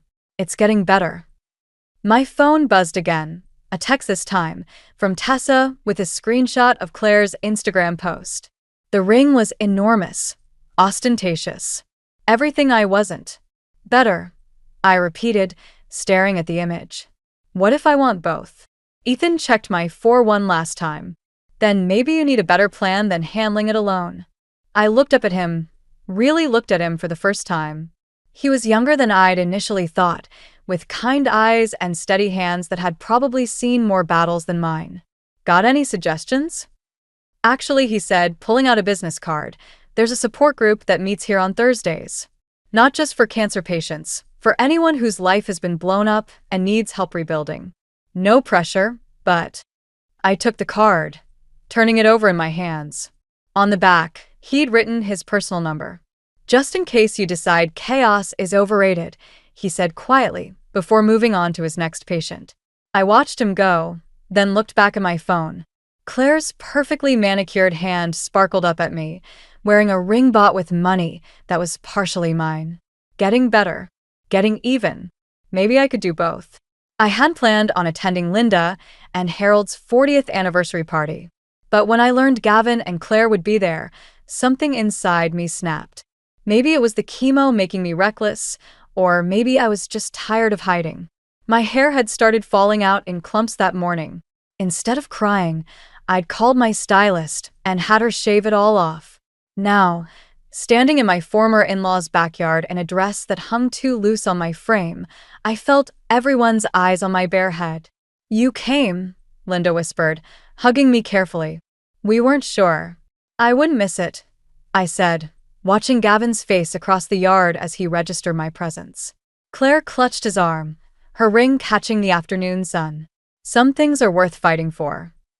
The party continued around us like a surreal play. People making small talk, avoiding the obvious drama unfolding. I moved through the crowd, accepting hugs and deflecting questions about my health, my divorce, my life. "You shouldn't be here," Gavin said, finally approaching me by the drinks table. "This is inappropriate. Inappropriate." I poured myself a ginger ale, proud that my hands didn't shake. "Like proposing to your mistress before your divorce is final? Keep your voice down." He glanced around nervously. "This isn't the time or place." "When is the time, Gavin?" "When I'm dead." "Is that what you're waiting for?" The conversation around us stuttered to a halt. Claire appeared at his elbow, trying to pull him away. "That's not fair," he said, but his eyes wouldn't meet mine. "You know that's not fair." The word tasted bitter. Was it fair when you were house hunting with her while I was getting pumped full of poison? Was it fair when you used our joint accounts to buy that ring? "I earned that money too," he snapped. "I spent years living in your shadow, watching you climb the corporate ladder while you what? Planned your escape? Built your backup life?" "Callie." Linda appeared beside me, her face tight with concern. "Maybe we should go inside." No. I straightened my spine, feeling dizzy, but refusing to show it. I want everyone to hear this. I want them to know exactly who they're celebrating with. The yard had gone completely silent. Even the birds seemed to be holding their breath. "You want to talk about fairness, Gavin? Okay. Let's talk about how you waited until I was literally fighting for my life to show your true colors. Let's talk about how you're playing happy families with Claire while I'm selling my jewelry to pay for treatments." "That's enough," he growled, but I saw something crack in his expression. "You're right, it is enough." I set down my glass, suddenly exhausted. "I'm done being the victim in your story. I'm done being the inconvenient wife you had to escape from." I turned to leave, but my legs betrayed me. The world tilted, and I felt myself falling. Strong arms caught me, not Gavin's but Harold's. "I've got you, sweetheart," my former father-in-law said, his voice thick with emotion. As he helped me to a chair, I heard Claire's voice. This is exactly why he left. She's always been so dramatic. The sound of a slap cut through the air. I looked up to see Linda standing over Claire, her hand still raised. "Get out of my house," Linda said quietly. "Both of you." "Mom," Gavin started. "Don't you dare call me that. Not after what you've done." I watched through blurring vision as Gavin and Claire left, the party dissolving into shocked whispers and hurried goodbyes. My victory felt hollow, tasting of ash and chemotherapy. "I shouldn't have come," I whispered to Harold, still holding my arm. "I've ruined everything." "No, child," he said, his weathered hand covering mine. "Sometimes things need to break completely before they can heal properly." But sitting there, too weak to stand, watching my former life crumble around me, I wondered if there was anything left worth healing. The cancer was spreading despite treatment. My career was on indefinite hold, and now I'd lost the only family I'd had for the past decade. Rock bottom, I realized, wasn't a place. It was a state of mind. and I was falling deeper by the second. The oncology ward's waiting room wasn't where I expected to have my final showdown with Gavin, but life has a way of choosing its own battlegrounds. I was filling out paperwork for my latest round of treatment when he walked in, looking as lost as I'd felt 3 months ago. "Marcus told me," he said, hovering by the chair next to me, "about his wife, about everything." I kept writing, focusing on the steady motion of pen across paper. "Congratulations on finally catching up to what everyone else already knew. Can I sit? It's a free country. Unlike marriage, apparently." He sat, running his hands through his hair, that familiar gesture that used to mean something different. Claire left. She's been seeing Marcus for months. The whole time she was... Karma's a funny thing, isn't it? I signed the last form with more force than necessary. "Is that why you're here? Looking for sympathy?" "I'm here because I was wrong." His voice cracked. "About everything." Before I could respond, Ethan appeared with my chart. He assessed the situation with one quick glance. "Everything okay here, Callie?" I nodded, grateful for his presence. "Just finishing up the paperwork." "Good news on your latest scan," Ethan said, pointedly ignoring Gavin. "The tumor's shrinking. Treatment's working. Unlike your engagement." I couldn't help adding. Gavin flinched. "I deserve that. I deserve all of it. But Callie, if you'd just let me explain." "Explain what?" The words burst out of me. "How you abandoned me when I needed you most. How you took our life savings to build a future with someone who was playing you just like you played me." "I was scared," he whispered. "Watching you get sick, seeing you so strong even when you were falling apart. It reminded me of how weak I am. How I've always been the one holding you back." "That's not an excuse." "No, it's not." He pulled out an envelope. "That's why I brought this. The house sale went through. I'm signing over my half to you. And I've already transferred back everything I took from our accounts, plus interest." I stared at the envelope, remembering all the nights I'd laid awake planning my revenge. Now here it was, served up on a silver platter, and it felt empty. "Keep it," I said. What? I said keep it. I stood up, suddenly feeling stronger than I had in months. "I don't want your guilt money, Gavin. I don't want anything from you anymore. But the funny thing about cancer?" I continued gathering my things. "It shows you what's worth fighting for. And you're not worth the energy it would take to hate you." Ethan stepped forward. "Your treatment room's ready." "Thanks." I turned back to Gavin one last time. "You know what real strength is? It's not running away when things get hard. It's not choosing the easy path because you're afraid of your own inadequacies. It's staying. It's fighting. It's loving someone enough to face your fears instead of making them face everything alone." "I know that now," he said quietly. "But it's too late, isn't it?" "Yeah," I nodded. "It is." As I walked away with Ethan, Gavin called out, "Are you going to be okay?" I looked back at him. This man I'd once built my life around, now looking small and lost in the sterile waiting room. "I already am okay," I said. "That's what you never understood. I was always okay on my own.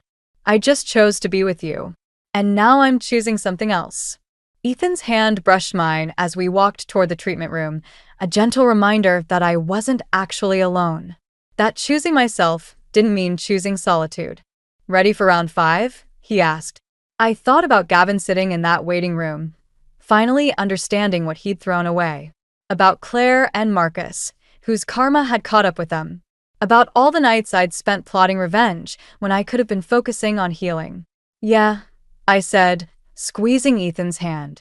"I'm ready for whatever comes next." 1 year later, I stood at the podium of the Cancer Center's annual fundraiser, my hair finally long enough to style. The crowd before me included familiar faces: Tessa in the front row, my former in-laws near the middle, and Ethan standing by the exit in his scrubs, having just finished his shift. When I was diagnosed, I began. I thought cancer would be the hardest battle I'd face. I was wrong. The hardest battle wasn't against the disease.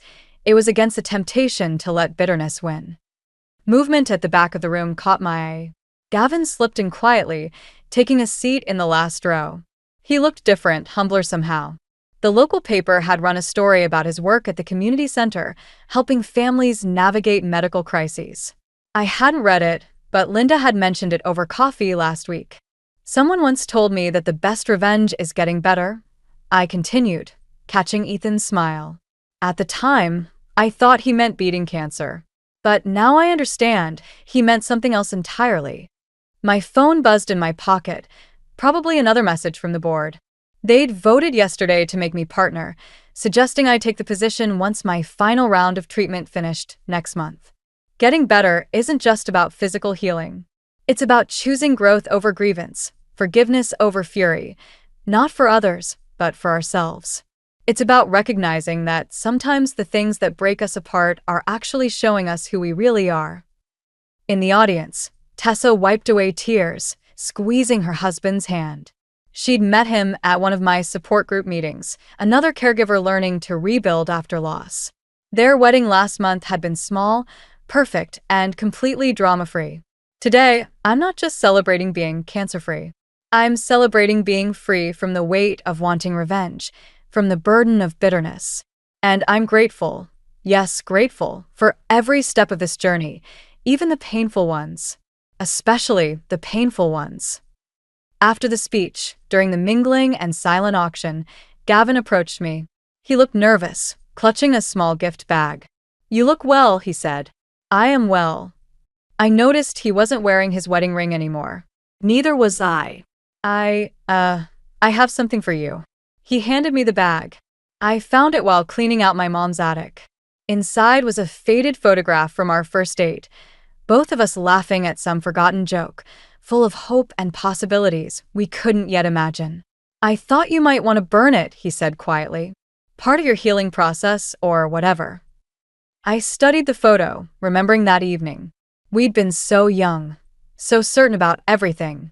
"Actually," I said, handing it back, "I think you should keep it. We both need to remember who we were, to understand who we've become." He nodded, understanding flickering across his face. "You really are better, aren't you? Not just the cancer, everything." "We both are, I think." I glanced at Ethan, who was pretending not to watch us. Sometimes better just means different than we planned.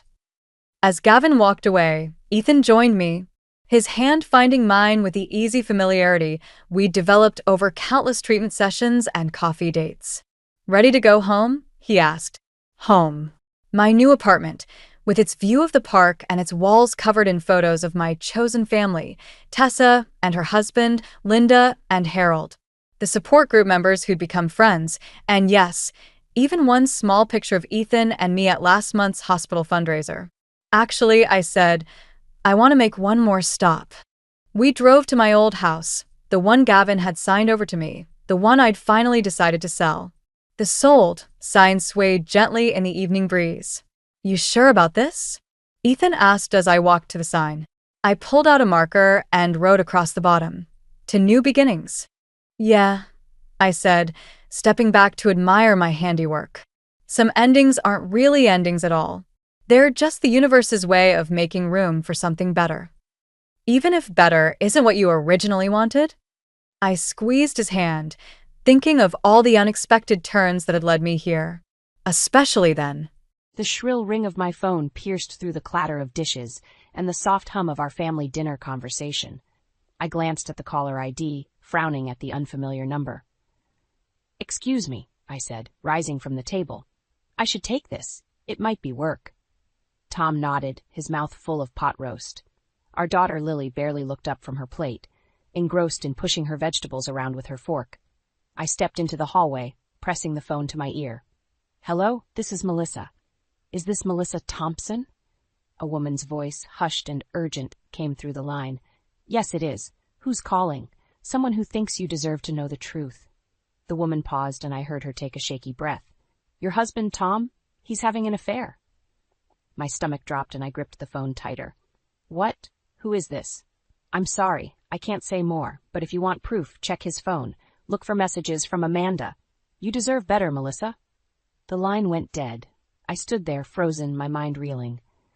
"Tom? An affair? It couldn't be true. We had our problems, sure, but he wouldn't, would he?" I took a deep breath, steeling myself before walking back into the dining room. Tom looked up, an easy smile on his face. "Everything okay, honey?"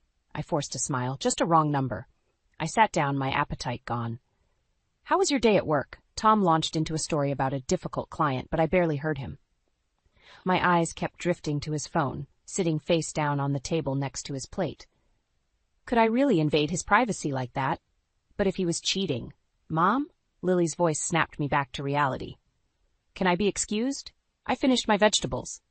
I glanced at her plate, noting the artfully rearranged pile of broccoli. "Nice try, sweetie. Eat at least 3 more bites, then you can go." Lily groaned, but complied, shoveling the broccoli into her mouth with exaggerated disgust. "So dramatic," Tom chuckled. "Wonder where she gets that from?" I managed a weak laugh, my mind still on the mysterious phone call. As soon as Lily finished and scampered off to her room, I stood to clear the table. "I've got this," Tom said, standing up. "You cooked, I'll clean." "Thanks," I said, my voice sounding strained even to my own ears. "I think I'll go check on Lily, make sure she's starting her homework." As I turned to leave, Tom's phone buzzed. Without thinking, I glanced down at the screen. A text message notification flashed. "Amanda, can't wait to see you tomorrow. Miss you already." My heart stopped. It was true, all true. Tom reached for his phone, but I snatched it first. "Who's Amanda?" I asked, my voice trembling. The color drained from Tom's face. "Mel, I can explain." "Explain what?" I hissed, trying to keep my voice down so Lily wouldn't hear. "Explain how you're cheating on me, on our family?" "It's not what you think," Tom pleaded, reaching for the phone. "She's just a coworker." "A coworker who misses you and can't wait to see you?" I scrolled through the messages, each one a dagger to my heart. "How long, Tom? How long has this been going on?" Before he could answer, Lily's voice called from upstairs. "Mom, can you help me with my math homework?" I closed my eyes, taking a deep breath. "Coming, sweetie." I called back, my voice surprisingly steady. I looked at Tom, my husband of 12 years, the father of my child, now a stranger before me. "This isn't over," I said, my voice low and dangerous, not by a long shot. As I climbed the stairs to help Lily, my mind raced. How could I have been so blind? And more importantly, what was I going to do now? I couldn't sleep that night, Tom's betrayal gnawing at my insides. When morning came, I went through the motions of getting Lily ready for school, all while avoiding Tom's pleading eyes. "Mel, can we talk?" he asked as I poured Lily's cereal. "Not now," I hissed, nodding towards our daughter. The moment Lily's school bus pulled away, I turned to face Tom. "Start talking," he sighed, running a hand through his hair. "It was a mistake, Mel. A stupid one-time thing. It meant nothing." "One time?" I scoffed. "Those texts didn't look like a one-time thing, Tom." "I ended it, I swear. It won't happen again." I wanted to believe him. God, how I wanted to. But the seed of doubt had been planted, and it was already taking root. Over the next few weeks, I found myself watching Tom like a hawk. Every late night at the office, every text message, every phone call became suspect. I hated myself for it, but I couldn't stop. One afternoon, while doing laundry, I found a receipt in Tom's pocket. It was for a women's perfume, expensive. Definitely not my brand. My heart raced as I smoothed out the crumpled paper. That night, after Lily was in bed, I confronted Tom. "Care to explain this?" I asked, holding up the receipt. His eyes widened for a split second before he composed himself. "It's a gift for my mother. Her birthday's coming up." "Your mother hates perfume, Tom. She's allergic, remember?" He fumbled for words, but I cut him off. "Just tell me the truth, please." Tom's shoulders sagged. "I'm sorry, Mel. I thought I could end it, but..." I didn't hear the rest. The room was spinning, and I felt like I might be sick. The next day, I called in sick to work and waited for Tom to leave. Then I tore the house apart, searching for the perfume. I found it hidden in the back of his closet, along with a card. With shaking hands, I opened the envelope. "To my darling Tom, thank you for the most incredible 6 months of my life. I can't wait for many more. All my love, Amanda." 6 months. Half a year of lies and betrayal. I was still sitting on the bedroom floor, surrounded by Tom's clothes and the damning evidence, when the doorbell rang. Wiping my eyes, I went to answer it. Surprise! It was Freda, Tom's mother, holding a casserole dish. "I thought I'd drop by and..." "Melissa, dear, what's wrong?" I broke down then, telling her everything through my tears. Freda listened, her face growing harder with each word. "That boy," she muttered, pulling me into a hug. I raised him better than this. As Freda comforted me, my phone buzzed. A text from Tom, "Working late tonight. Don't wait up." Something in me snapped. "Freda," I said, my voice steady for the first time in weeks, "I need your help." We spent the afternoon planning how Freda would pick up Lily from school and keep her overnight. And I would find out exactly what working late meant. As evening fell, I parked my car across the street from Tom's office. At 6:30, I watched him leave the building with a woman I didn't recognize. Tall, blonde, younger than me. They walked to a nearby restaurant, laughing and holding hands. I followed them inside, my heart pounding. They were so engrossed in each other, they didn't notice me approach their table. "Hello, Tom," I said, my voice ice cold. "Aren't you going to introduce me to your coworker?" The color drained from Tom's face as he looked up at me. "Mel, what are you?" "I'm Melissa," I said, turning to the woman. "Amanda," I presumed. "Tom's wife, and you must be the reason my husband's been working late for the past 6 months." Amanda's eyes widened in shock. "Wife? Tom, you said you were separated," I laughed bitterly. "Oh, we're about to be." I turned back to Tom, who looked like he might be sick. "Don't bother coming home tonight, or ever again." As I walked out of the restaurant, leaving chaos in my wake, I felt a strange mix of pain and exhilaration. The truth was out, and there was no going back. Now I just had to figure out what came next. I spent the next week in a haze of anger and determination. Tom's desperate calls and messages went unanswered as I focused on gathering evidence. Freda, bless her heart, had become my unexpected ally, watching Lily while I played detective. "Are you sure about this, dear?"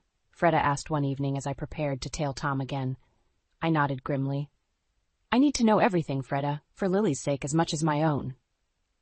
As I followed Tom's car to a swanky hotel downtown, my stomach churned. Part of me still hoped this was all a misunderstanding, that Tom would turn out to be planning a surprise party or something equally innocent. But as I watched him check in, arm with Amanda, that last shred of hope died. I waited in the lobby, my heart pounding. When I saw them head to the hotel bar, I made my move. Slipping the concierge a 50, I got access to their room. My hands shook as I placed a small recording device under the bedside table. Just as I was about to leave, I heard voices in the hallway. Tom and Amanda, giggling like teenagers. I panicked, diving into the closet just as the door opened. "Oh, Tom," Amanda purred. "I've been waiting for this all day." I clamped a hand over my mouth, fighting the urge to be sick as I listened to them kiss. Then Tom's phone rang. "It's Melissa," he sighed. "I should take this." "Hello?" Tom's voice was carefully neutral. "Tom, it's me," I heard my own voice tinny through the phone speaker. "We need to talk about Lily's school project. Can you come home?" There was a pause. "I'm sorry, honey, but I'm stuck at the office. Big deadline tomorrow. Can we talk about it in the morning?" The lie rolled off his tongue so easily, it took my breath away. I listened as Tom made more excuses, promising to be home early the next day. As soon as he hung up, Amanda giggled. "You're getting good at that, baby. Practice makes perfect," Tom chuckled. Now, where were we? I couldn't take it anymore. I burst out of the closet, startling them both. "Mel?" Tom gasped, jumping away from Amanda. "What the hell?" "I could ask you the same thing," I spat. "Stuck at the office, huh?" Amanda scrambled to cover herself with the bedsheet. "Tom, you said your wife knew." I laughed bitterly. "Oh, I know now. I know everything." Tom reached for me. "Mel, please, let me explain." I slapped his hand away. "Save it, Tom. I've heard enough of your lies." Grabbing my purse, I stormed out of the room, ignoring Tom's calls. In the elevator, I finally let the tears fall. But beneath the pain, a steely resolve was forming. Tom had made his choice, and now it was time to make mine. Back home, I found Freda waiting up for me. One look at my face told her everything. "Oh, Melissa," she sighed, pulling me into a hug. "I'm so sorry." I pulled away, wiping my eyes. "Don't be." I'm done crying over him. Now I need your help. We stayed up late, planning our next move. By the time Freda left, I had a clear path forward. Tomorrow, I'd call a lawyer. Then I'd start looking for a new place for Lily and me. As I crawled into bed, my phone buzzed with a text from Tom. "We need to talk, please." I typed back a single word, "Goodbye." Then I blocked his number and turned off my phone. Tomorrow would be the start of a new chapter, and I was ready to face it head on. Tom had underestimated me, thinking I'd roll over and accept his betrayal. But he was about to learn just how wrong he was. The gloves were off, and I was ready to fight for the life Lily and I deserved. The next morning, I woke with a sense of purpose I hadn't felt in weeks. I called in sick to work, dropped Lily off at school, and headed straight to a divorce lawyer's office. As I sat in the waiting room, my resolve wavered. Was I really ready to end my marriage? "Mrs. Thompson?" the receptionist called. "Mr. Daniels will see you now." I took a deep breath and stepped into the office. An hour later, I emerged with a folder full of paperwork and a head spinning with legal jargon. But one thing was clear. I was taking control of my life. On my way home, I stopped by a realtor's office to inquire about apartments. The idea of uprooting Lily broke my heart, but I couldn't stay in that house, surrounded by memories of Tom's betrayal. As I pulled into our driveway, I noticed Tom's car. My stomach clenched. He was supposed to be at work. Taking a steadying breath, I walked inside. "Mel," Tom called from the living room. "Thank God you're home. We need to talk." I steeled myself and walked in. Tom was pacing, looking disheveled. "Where have you been? I've been trying to reach you all morning." "I had some errands to run," I said coldly, clutching my purse with the divorce papers inside. Tom ran a hand through his hair. "Look, Mel, I know I messed up, but I love you. I love our family. Please, can we work this out?" I laughed bitterly. "Work it out? After months of lying? After I caught you red-handed? You've got to be kidding me." "It was a mistake," he pleaded. "I'll do anything to make it right. Counseling, whatever you want." I was about to retort when I noticed something on the coffee table. A woman's scarf, one I'd never seen before. "What's that?" I asked, my voice dangerously low. Tom followed my gaze, his face paling. "Mel, it's not what you think." "Not what I think?" I snatched up the scarf. "You brought her here? To our home?" "She came by to talk, that's all," Tom stammered. "She wants to apologize." "Apologize?" I was shouting now, beyond caring. "Where is she? Still hiding in our bedroom?" I stormed up the stairs, Tom hot on my heels. I flung open our bedroom door, half expecting to find Amanda cowering behind it, but the room was empty. "See?" Tom said. "There's no one here. Can we please just talk?" I whirled on him. "Talk about what, Tom? About how you've been lying to me for months? About how you brought your mistress into our home? Into the bed we share?" Tom reached for me, but I jerked away. "Don't touch me," I hissed. Just then, we heard the front door open. "Mom? Dad?" "I forgot my science book." "Lily." My heart dropped. She wasn't supposed to be home yet. "Up here, sweetie," I called, trying to keep my voice steady. Lily appeared in the doorway, her eyes widening as she took in the scene. "What's going on?" I forced a smile. "Nothing, honey. Just a little disagreement. Did you find your book?" She nodded slowly, her gaze darting between Tom and me. "Are you guys getting divorced?" The question hit me like a punch to the gut. I looked at Tom, saw the same shock mirrored on his face. "Lily," Tom started, but I cut him off. "We don't know yet, sweetheart," I said softly. "But whatever happens, we both love you very much. That will never change." Lily's lower lip trembled. "I hate this," she whispered, then turned and ran down the stairs. I moved to follow her, but Tom grabbed my arm. "Mel, please, give me one more chance." I yanked my arm free, fixing him with a steely glare. "You had your chance, Tom. You had 12 years of chances. Now it's my turn to decide what happens next."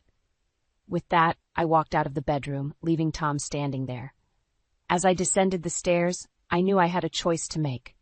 Fight for a marriage that was already broken, or fight for the future Lily and I deserved. And in that moment, I knew exactly what I had to do. I stood in our bedroom, methodically packing suitcases for Lily and myself. My hands shook as I folded clothes, but I forced myself to keep moving. Tom hovered in the doorway, his pleas falling on deaf ears. "Mel, please," he begged. "We can work this out. Think about Lily." I whirled on him, anger flaring. "Don't you dare use our daughter as a bargaining chip. You should have thought about her before you decided to cheat." A small voice came from behind Tom. "Mom? Dad? What's happening?" Lily stood there, eyes wide and brimming with tears. My heart shattered all over again. "Sweetie," I said, kneeling to her level, "we're going to stay with Grandma Freda for a while, okay? But why?" Lily's lower lip trembled. "Is it because of me?" "No, baby," I pulled her close. "It's not because of you. It's grown-up stuff." Tom stepped forward. "Lily, honey, your mom and I just need some time apart." "Don't," I cut him off. "Don't lie to her. Not anymore." I took a deep breath, looking into Lily's confused eyes. "Your dad did something that hurt me very much." We need some time away to figure things out. Lily's face crumpled. Are you getting divorced? The question hung in the air, heavy and suffocating. I looked at Tom, saw the desperation in his eyes, and made a decision. I don't know yet, sweetheart, but right now we need some space. I finished packing quickly, ignoring Tom's continued pleas. As we headed for the door, he made one last attempt.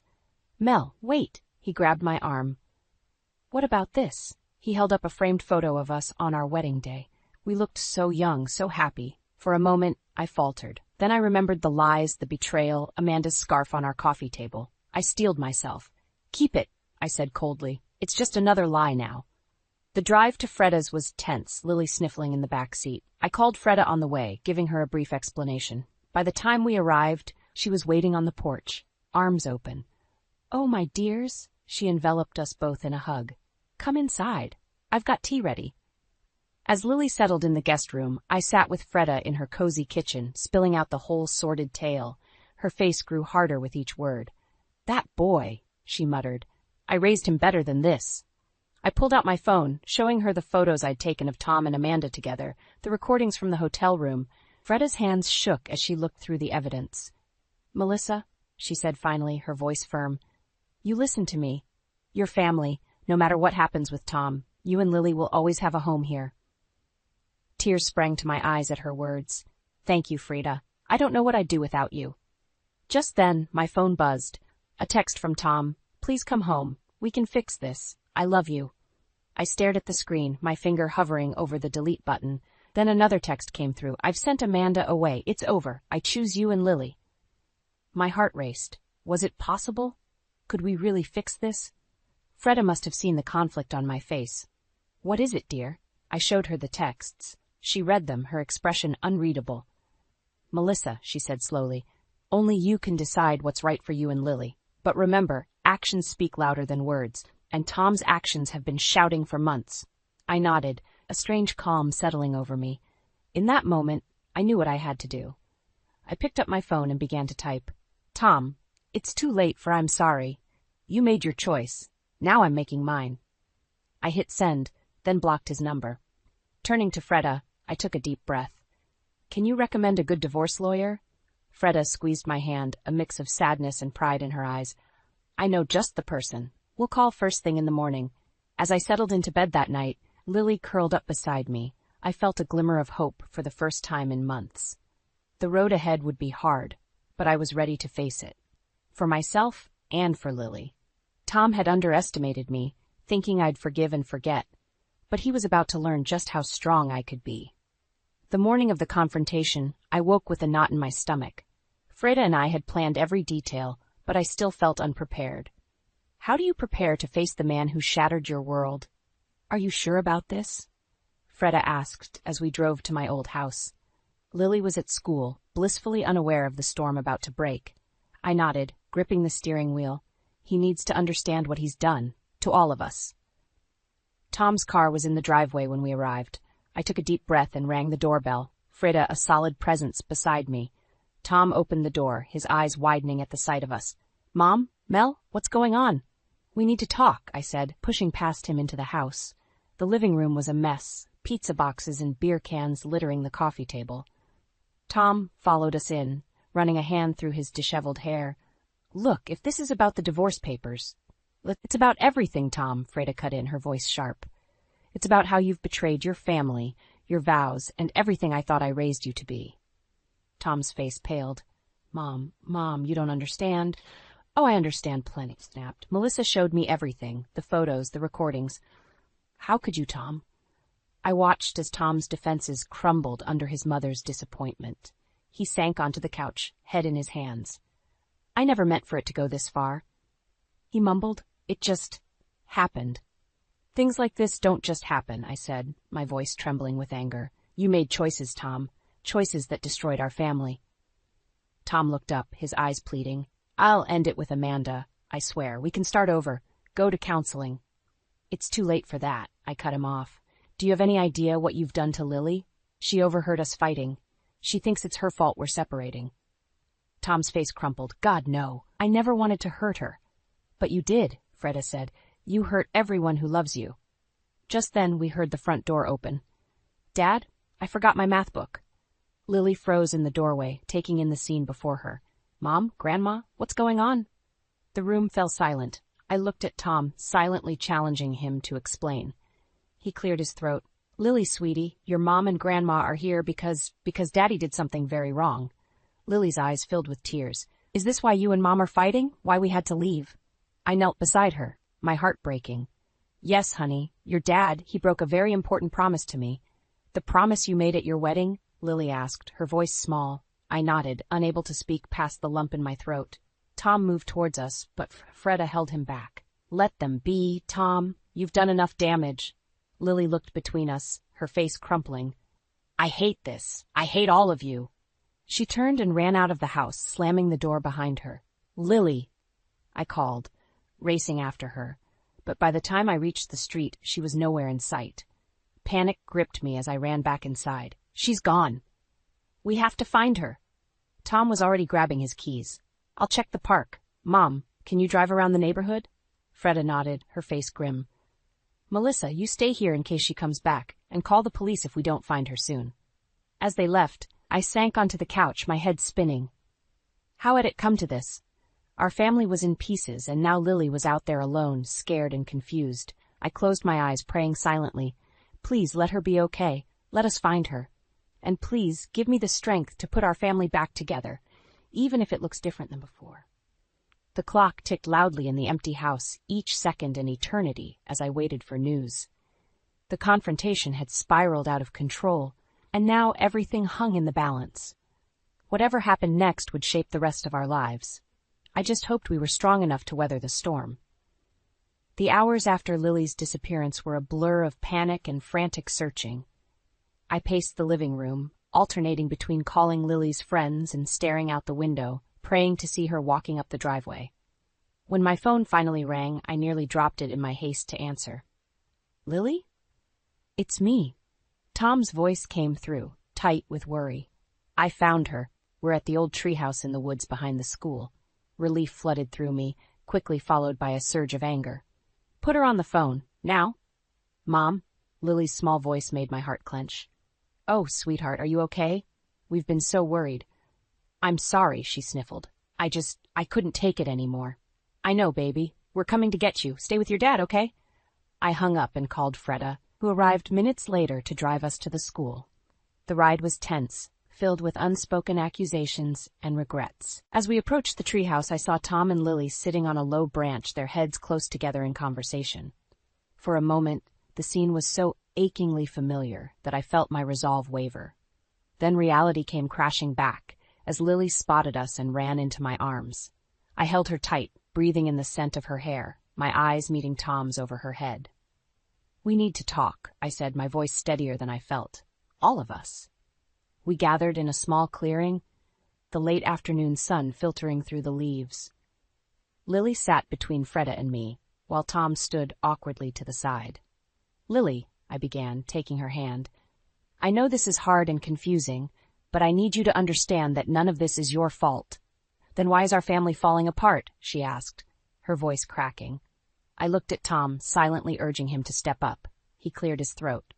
"It's my fault, sweetheart," he said, kneeling in front of Lily. "I made some terrible mistakes and I hurt your mom very badly."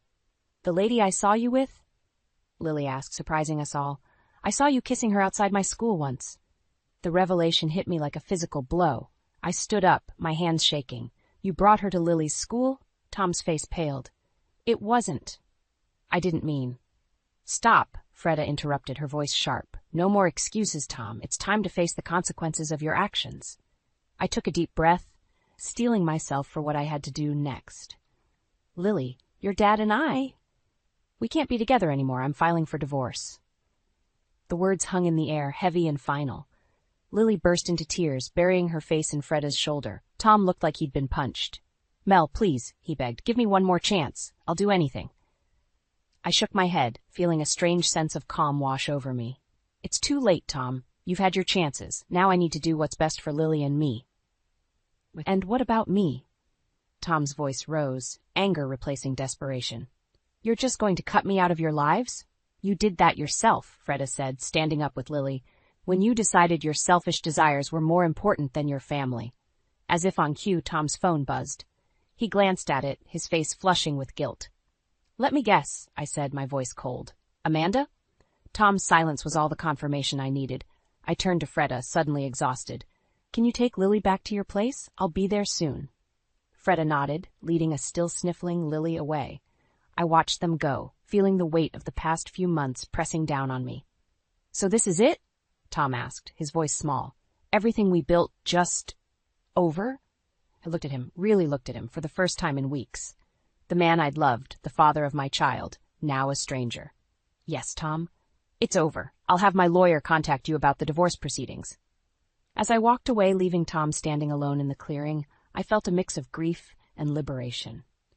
The road ahead would be hard, but for the first time in months, I felt hope.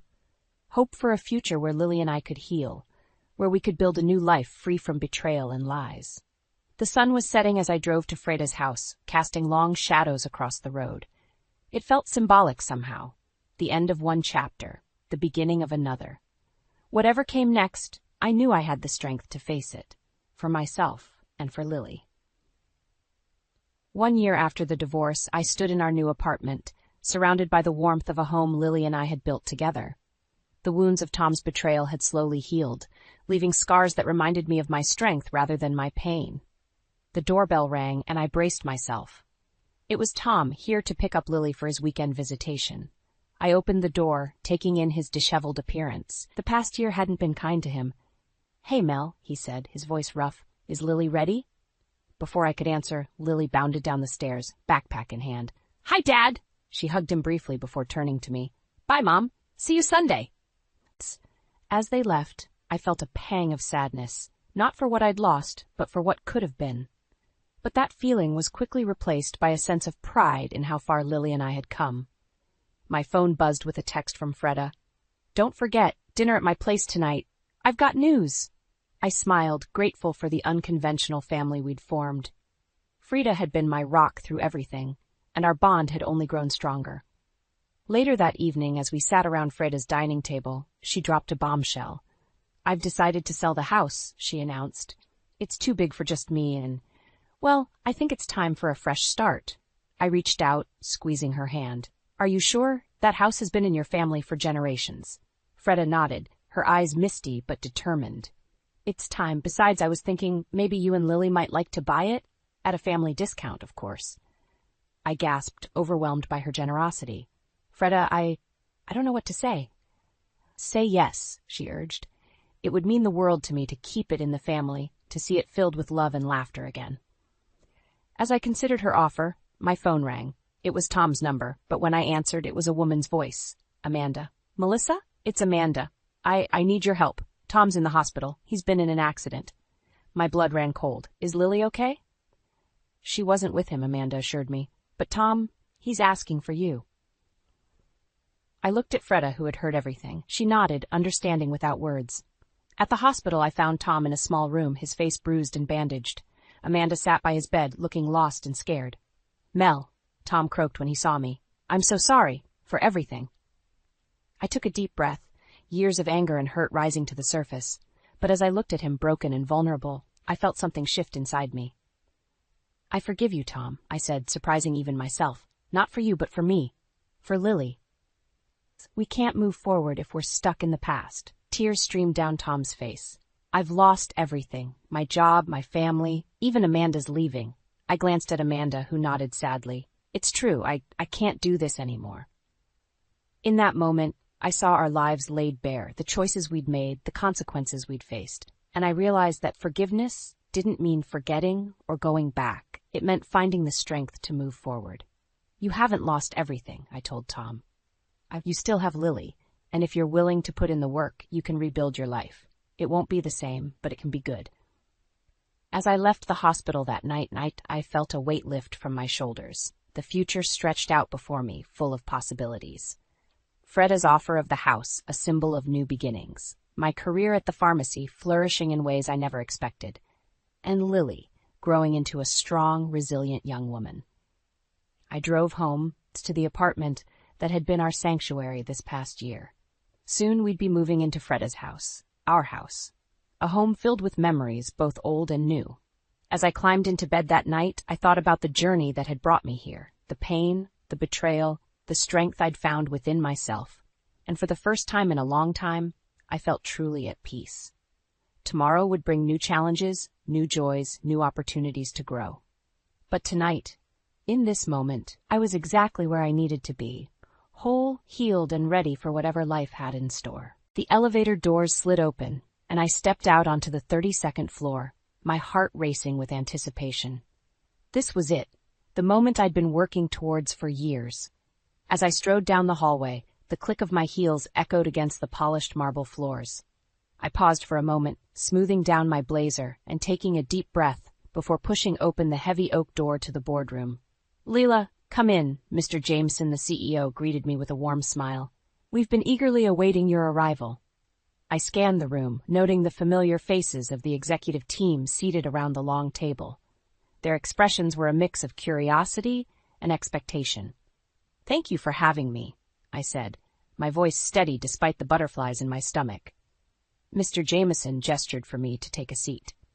"As you all know, we've been discussing the future of our marketing division, and after careful consideration, I'm pleased to announce that Lila will be taking over as our new Chief Marketing Officer." A round of applause filled the room, and I felt a surge of pride wash over me. This was everything I'd ever dreamed of. "Congratulations, Lila," Sarah, the HR director, said warmly. "You've certainly earned it." I spent the next hour outlining my vision for the department, fielding questions, and accepting congratulations from my colleagues. By the time the meeting wrapped up, I was practically floating on air. As I gathered my things, Mr. Jameson approached me. "Lila, I have to say I'm impressed with your ideas. I have a feeling you're going to do great things for this company." "Thank you, sir," I replied, beaming. "I won't let you down." I practically skipped to my car, eager to share the news with Malcolm. As I drove home, I imagined his reaction, the pride in his eyes, the warm embrace, maybe even a celebratory dinner out. I pulled into our driveway and hurried inside, calling out, "Malcolm, are you home?" "In here," came his muffled reply from the living room. I found him sprawled on the couch, eyes glued to his phone. "Hey," I said, unable to contain my excitement. "Guess what happened today?" He glanced up briefly. "What's that?" "I got the promotion," I exclaimed, waiting for his reaction. Malcolm's eyes widened slightly, but his enthusiasm seemed forced. "Oh, that's great, honey. Congratulations." I frowned, my elation deflating like a punctured balloon. "That's it? I just became the youngest CMO in the company's history, and all you can say is that's great?" He sighed, setting down his phone. "Look, I'm happy for you, really. It's been a long day, and I'm tired." "Too tired to celebrate your wife's success?" I asked, hurt creeping into my voice.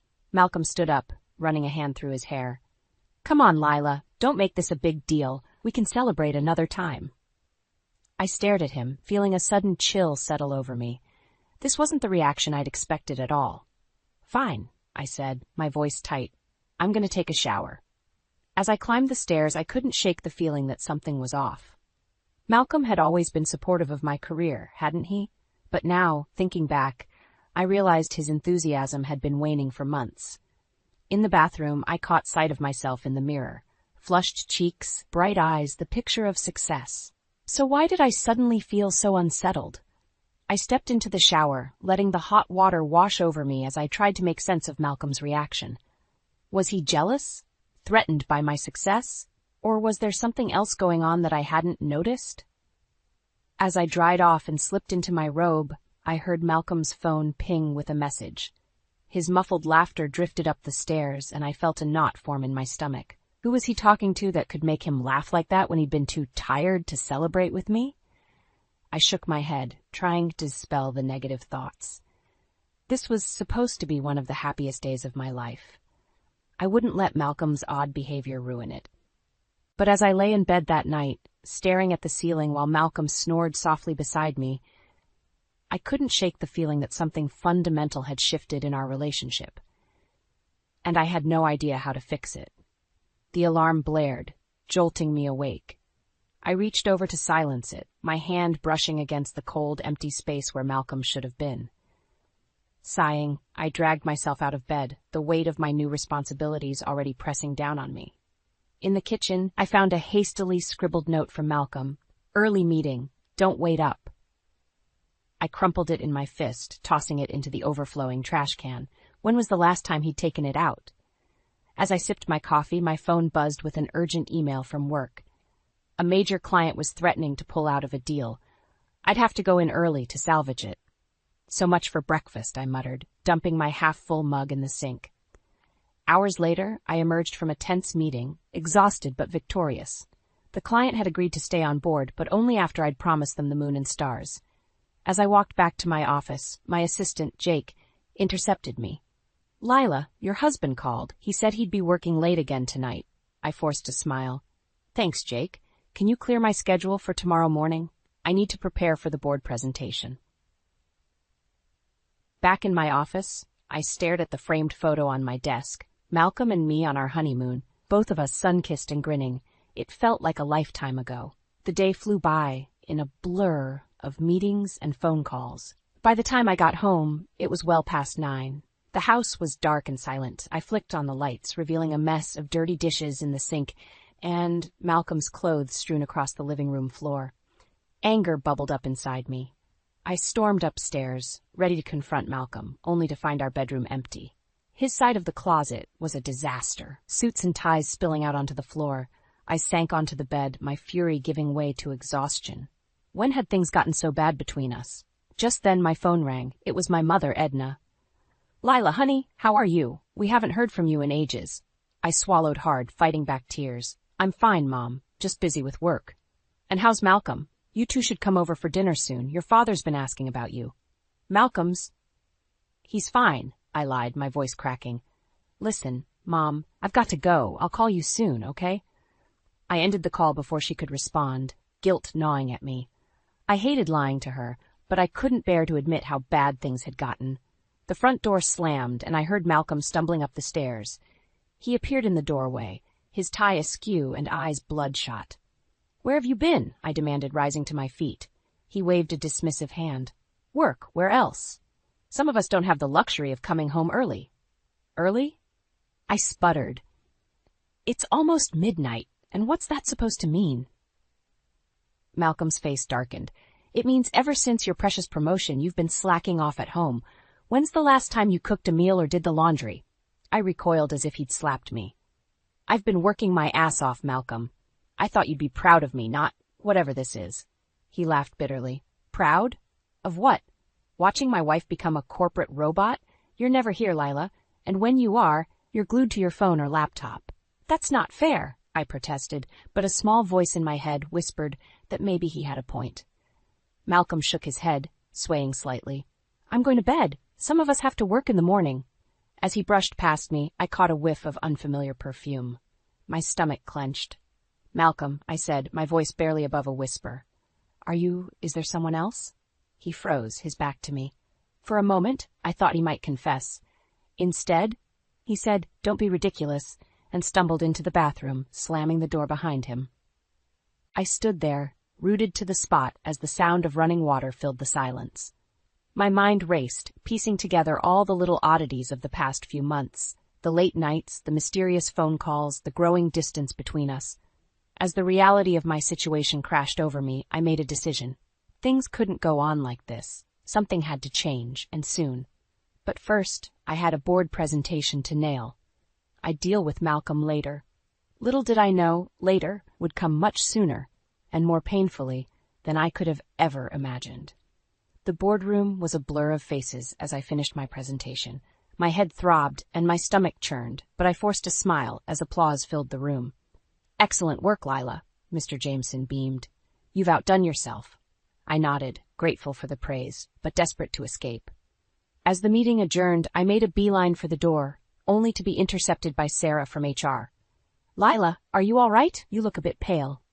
"I'm fine," I lied, waving off her concern. "Just need some air." I stumbled to the bathroom, barely making it to a stall before emptying the contents of my stomach. As I slumped against the cool tile wall, my phone buzzed. It was Malcolm. "Where are you?" His text read. "We need to talk." I ignored it, pushing myself up on shaky legs. The face in the mirror looked like a stranger, pale, drawn, with dark circles under her eyes. How had I let things get this bad? Back at my desk, I tried to focus on work, but the words on my screen swam before my eyes. The pain in my stomach intensified, and I broke out in a cold sweat. "Lila?" Jake's voice seemed to come from far away. "Lila, are you okay?" I opened my mouth to respond, but no words came out. The room tilted sideways, and then everything went black. I woke to the steady beep of a heart monitor and the antiseptic smell of a hospital room. A nurse hovered nearby, adjusting my IV. "What happened?" I croaked. "You collapsed at work, dear," she said gently. "Stress-induced gastritis. You need to take better care of yourself." I closed my eyes, shame washing over me. How had I let my life spiral so out of control? Hours passed in a haze of tests and doctor's visits. As evening fell, I heard a commotion in the hallway. "I'm her husband. You can't keep me out." Malcolm burst into the room, his face a mask of concern that didn't quite reach his eyes.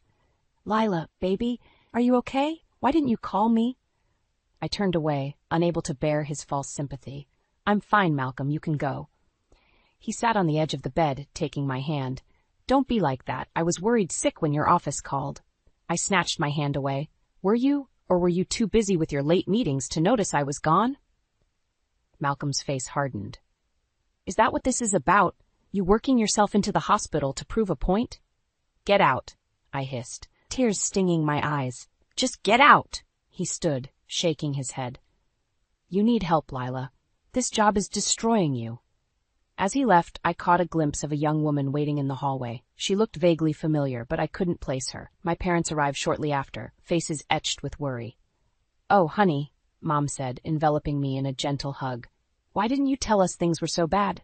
Dad squeezed my hand. "We're here now, sweetheart, whatever you need." I broke down then, sobbing into my mother's shoulder as months of pent-up stress and pain poured out of me. I think Malcolm's cheating on me," I choked out between sobs. Mom and Dad exchanged a look I couldn't decipher. "We've been worried about you two for a while," Dad said softly. "But let's not jump to conclusions. Focus on getting better first, okay?" I nodded, too exhausted to argue. As my parents settled into the chairs beside my bed, I drifted off into a fitful sleep. A noise woke me sometime later, hushed voices in the hallway. I opened my eyes to see Malcolm through the partially open door, his arm around the young woman I'd seen earlier. As I watched, he leaned down and kissed her, right there in the hospital corridor. My heart shattered into a million pieces, and a strangled sob escaped my lips. Malcolm's head snapped up, his eyes meeting mine through the gap in the door. For a moment, we stared at each other, the truth hanging between us like a guillotine blade. Then he was gone, taking the last shreds of my marriage with him. As dawn broke, I made a vow to myself. I would get better, stronger, and then I would make Malcolm pay for every lie, every betrayal. This was war, and I intended to win. The hospital room felt suffocating as I stared at the ceiling, replaying the scene I'd witnessed last night. Malcolm's betrayal burned in my chest, a constant, searing pain that threatened to consume me. I was so lost in my thoughts that I barely noticed the nurse enter. "Mrs. Thompson, your husband is here to see you." I flinched at the word husband, but nodded, steeling myself for the confrontation. Malcolm walked in, his face a mask of concern that I now recognized as completely fake. "Lila, how are you feeling?" he asked, reaching for my hand. I pulled away, my voice cold. "Cut the act, Malcolm. I saw you last night with her." His face paled, then hardened. "I don't know what you think you saw, but—" "Don't," I interrupted. "Don't you dare lie to me anymore." Malcolm sighed, running a hand through his hair. "Fine. You want the truth? Yes, I've been seeing someone else. Her name is Stella, and she understands me in a way you haven't for a long time."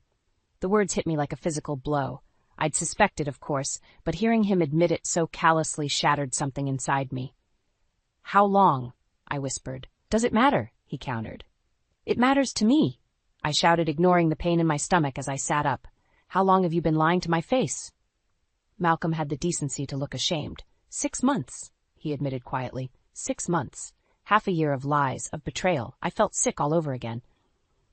"I think it's best if we end this now," Malcolm said, reaching into his briefcase. "I've had these drawn up for a while." He placed a stack of papers on my bedside table. Even in my emotional state, I recognized them immediately. Divorce papers. "You've got to be kidding me," I said, my voice shaking with rage. "You bring divorce papers to the hospital?" Malcolm shrugged. "I thought it would be easier this way, clean break and all that." I laughed bitterly. "Easier for who, Malcolm? For you? So you can run off with your little mistress without feeling guilty?" "Don't be dramatic, Lila," he said, his tone condescending. "We both know this marriage has been over for a long time. Your career has always come first." "My career?" I sputtered. "You're blaming this on my success?" "Face it, Lila," Malcolm said, his voice cold. "You've changed. The woman I married wouldn't have worked herself into the hospital. She would have made time for her husband." I stared at him, truly seeing him for the first time. This man who I'd loved and supported for years was a stranger to me now. "Get out," I said quietly. "Lila, be reasonable." "Get out!" I screamed, grabbing the water pitcher from my bedside table and hurling it at him. It missed, shattering against the wall. Malcolm backed away, hands raised. "I'll have my lawyer contact you," he said, before turning and walking out of my life. I collapsed back onto the bed, sobs racking my body. How had everything fallen apart so quickly? A commotion in the hallway caught my attention. Wiping my eyes, I dragged myself out of bed and to the window. In the parking lot below, I saw Malcolm and the young woman Stella in a heated argument. As I watched, she slapped him hard across the face before storming off to her car. A spark of vindictive pleasure cut through my pain. At least I wasn't the only one suffering. As I turned away from the window, my eyes fell on the divorce papers Malcolm had left. Anger surged through me, replacing the hurt and despair. He wanted a clean break? Fine, but it would be on my terms, not his. I reached for my phone, my fingers shaking as I dialed a number I never thought I'd need. "Hello?" A gruff voice answered. "Mr. Donovan? This is Lila Thompson. I need to hire a private investigator." As I hung up, a sense of grim determination settled over me. Malcolm thought he could discard me so easily? He was about to learn just how wrong he was. This wasn't the end. It was just the beginning of my fight back. The familiar creak of my childhood home's front door felt like a bittersweet embrace as I stepped inside, suitcase in hand. Mom and Dad hovered nearby, their faces etched with concern. "Honey, are you sure you don't want us to go back to the house with you?" Mom asked, wringing her hands. I shook my head, forcing a smile. "No, I can handle it. I just need to grab some clothes and my work laptop." Dad squeezed my shoulder. "We're here if you need anything, sweetheart." As I climbed the stairs to my old bedroom, a wave of exhaustion washed over me. The past week had been a blur of hospital discharge papers, hushed phone calls with Mr. Donovan, and avoiding Malcolm's incessant texts. I collapsed onto the twin bed, staring at the faded posters on the walls. How had I gone from a successful CMO to hiding in my parents' house like a teenager? My phone buzzed, Malcolm's name flashing on the screen. I ignored it, opening my email instead. There was a message from Mr. Donovan. "Mrs. Thompson, I have some preliminary information. Can we meet tomorrow?" My heart raced as I typed a quick reply, confirming a meeting time. This was it, the first step towards reclaiming my life. The next morning, I sat across from Mr. Donovan in a dingy coffee shop, my hands wrapped around a lukewarm latte. "Mrs. Thompson," he began, sliding a manila envelope across the table. "I think you'll find this interesting." With trembling fingers, I opened the envelope. Inside were photos of Malcolm and Stella, entering hotels, sharing intimate dinners, even kissing in Malcolm's car outside our house. "There's more," Mr. Donovan said, his voice grave. "We've uncovered some financial irregularities in your joint accounts. It appears Mr. Thompson has been funneling money into a separate account for months." The room spun as the implications sank in. Not only had Malcolm betrayed me emotionally, but he'd been planning this for a long time. "What do I do now?" I whispered, feeling lost. Mr. Donovan leaned forward. "You fight, Mrs. Thompson. You take this evidence to a good divorce lawyer and you fight for everything you're entitled to." I nodded, a spark of determination igniting in my chest. "Thank you, Mr. Donovan. I'll be in touch." Back at my parents' house, I locked myself in my room, spreading the evidence across my bed. Each photo, each bank statement felt like a dagger to my heart. But with each piece I examined, my resolve strengthened. A soft knock interrupted my thoughts. "Leela?" Mom called. "There's someone here to see you." Confused, I opened the door and froze. Standing in the hallway was Stella, Malcolm's mistress.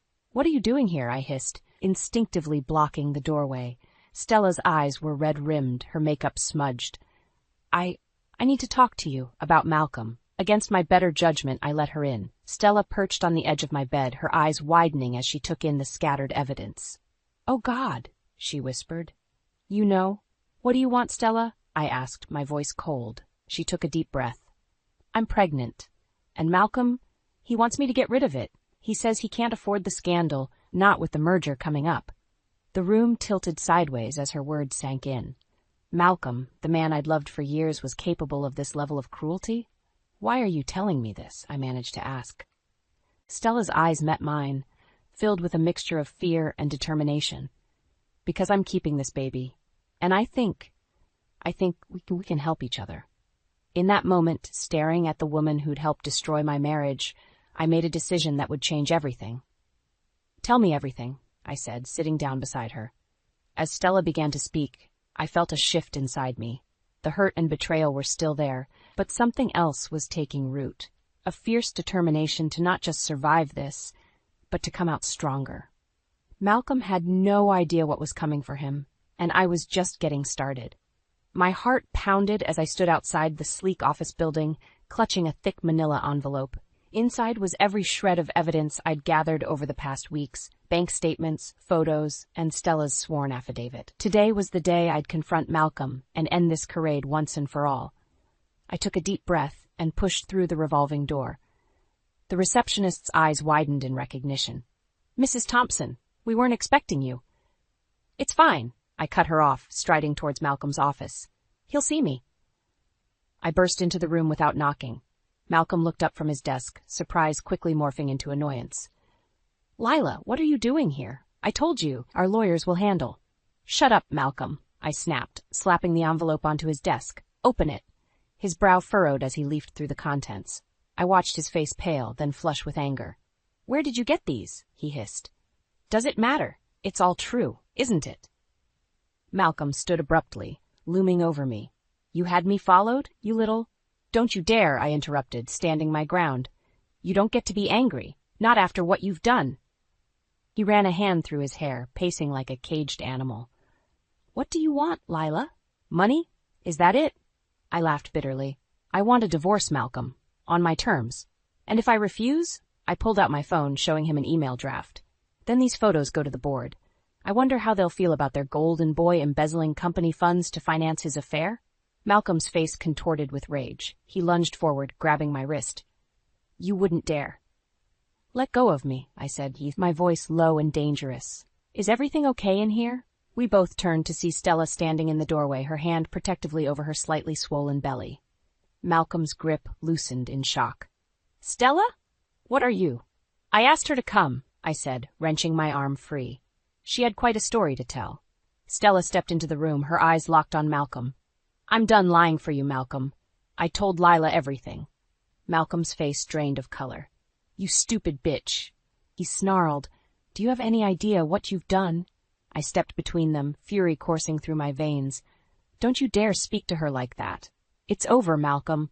You've lost." He lunged at me again, but this time I was ready. I sidestepped, and he stumbled, crashing into his desk.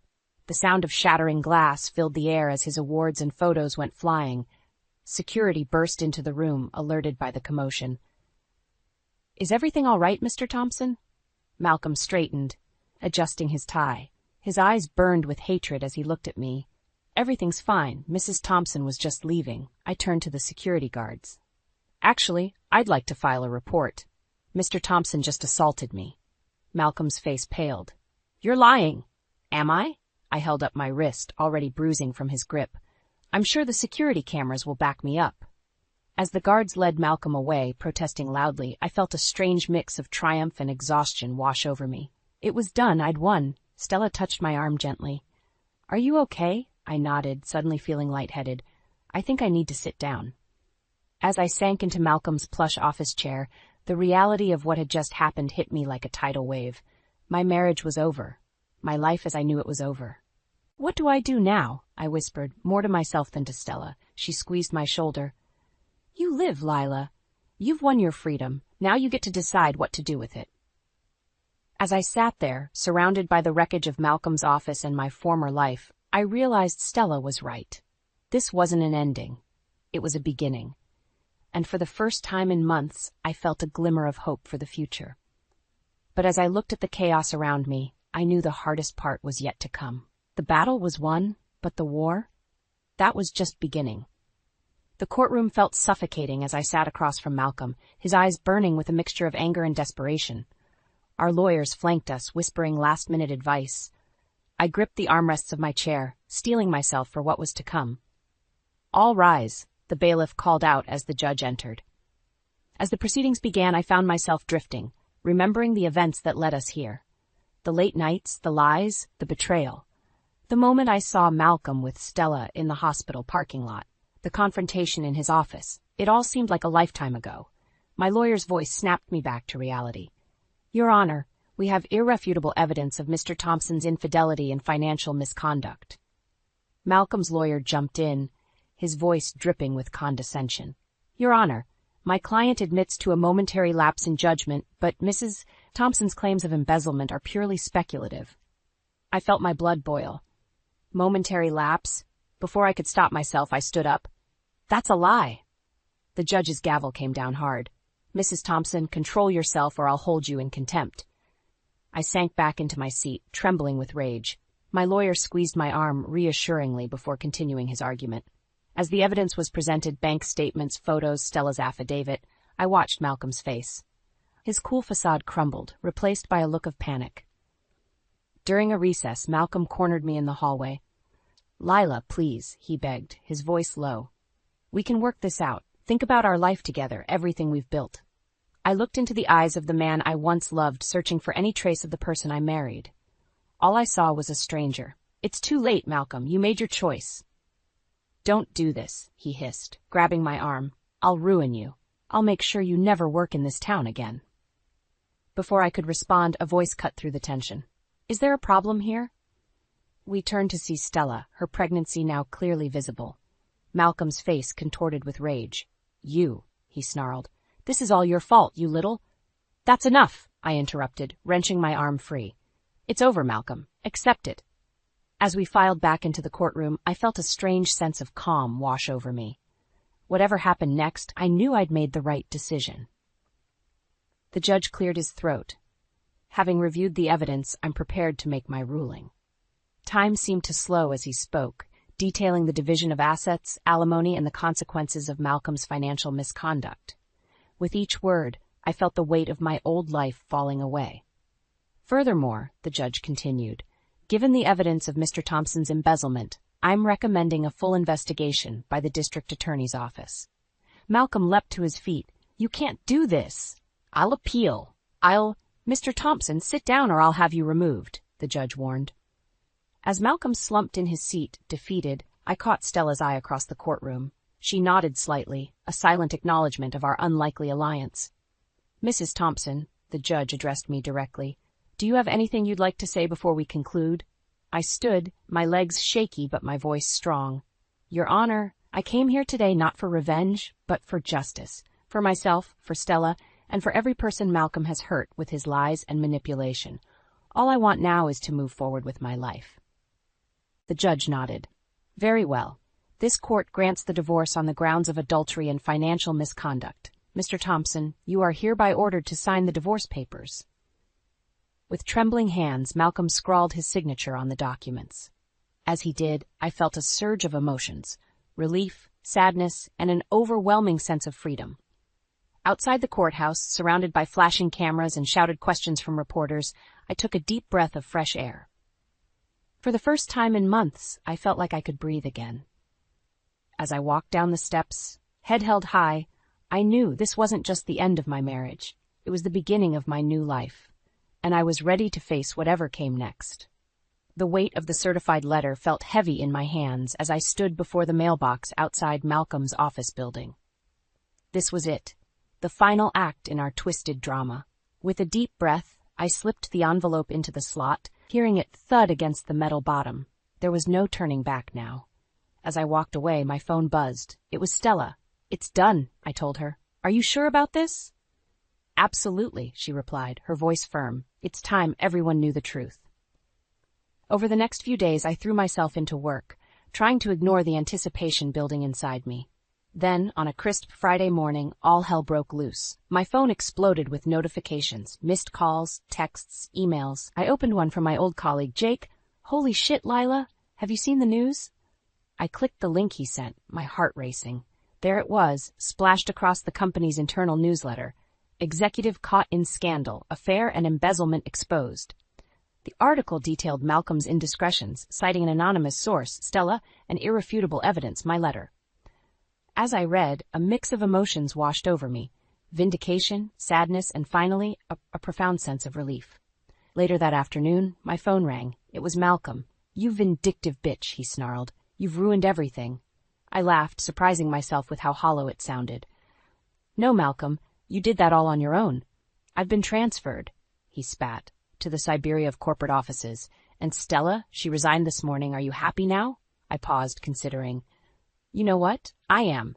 Not because you're suffering, but because the truth is finally out. Goodbye, Malcolm." I hung up, feeling lighter than I had in months. The next few weeks passed in a blur. I threw myself into my work, relishing the challenges that came with my new position. In the evenings, I spent time with my parents, rediscovering the joy of family dinners and long conversations. One sunny Saturday, Mom and Dad suggested a picnic in the park. As we sat on a checkered blanket, surrounded by the sounds of children playing and dogs barking, Dad turned to me. "Lila, honey," he said, his eyes twinkling, "your mother and I are so proud of you. You've been through hell, but you've come out stronger." Mom squeezed my hand.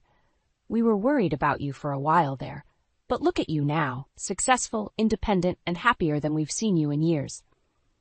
Tears pricked my eyes. "Thanks, Mom, Dad. I couldn't have done it without you." As we packed up our picnic, a handsome stranger jogged by, flashing me a smile. For a moment, I felt a flutter in my chest, a feeling I thought I'd never experience again. But as quickly as it came, it passed. I realized I didn't need a man to feel complete. For the first time in my adult life, I was truly happy being single. That night, as I stood on the balcony of my new apartment, looking out over the city lights, I reflected on the journey that had brought me here. The pain, the betrayal, the fight for justice, it had all led to this moment. I thought about Malcolm, about Stella and the baby she was carrying. I hoped they'd find peace, even as I reveled in my own. My phone buzzed with a text from my assistant. "Big presentation tomorrow.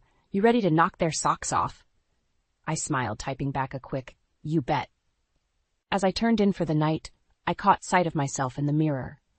The woman staring back at me was different from the one who had discovered her husband's betrayal all those months ago. She was stronger, wiser, and unafraid to face whatever challenges lay ahead.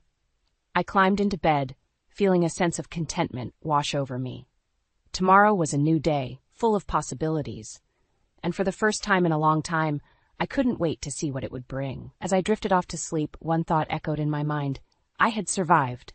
I had triumphed, and the best was yet to come. The book slipped from my fingers, landing with a soft thud on the polished hardwood floor. I barely noticed.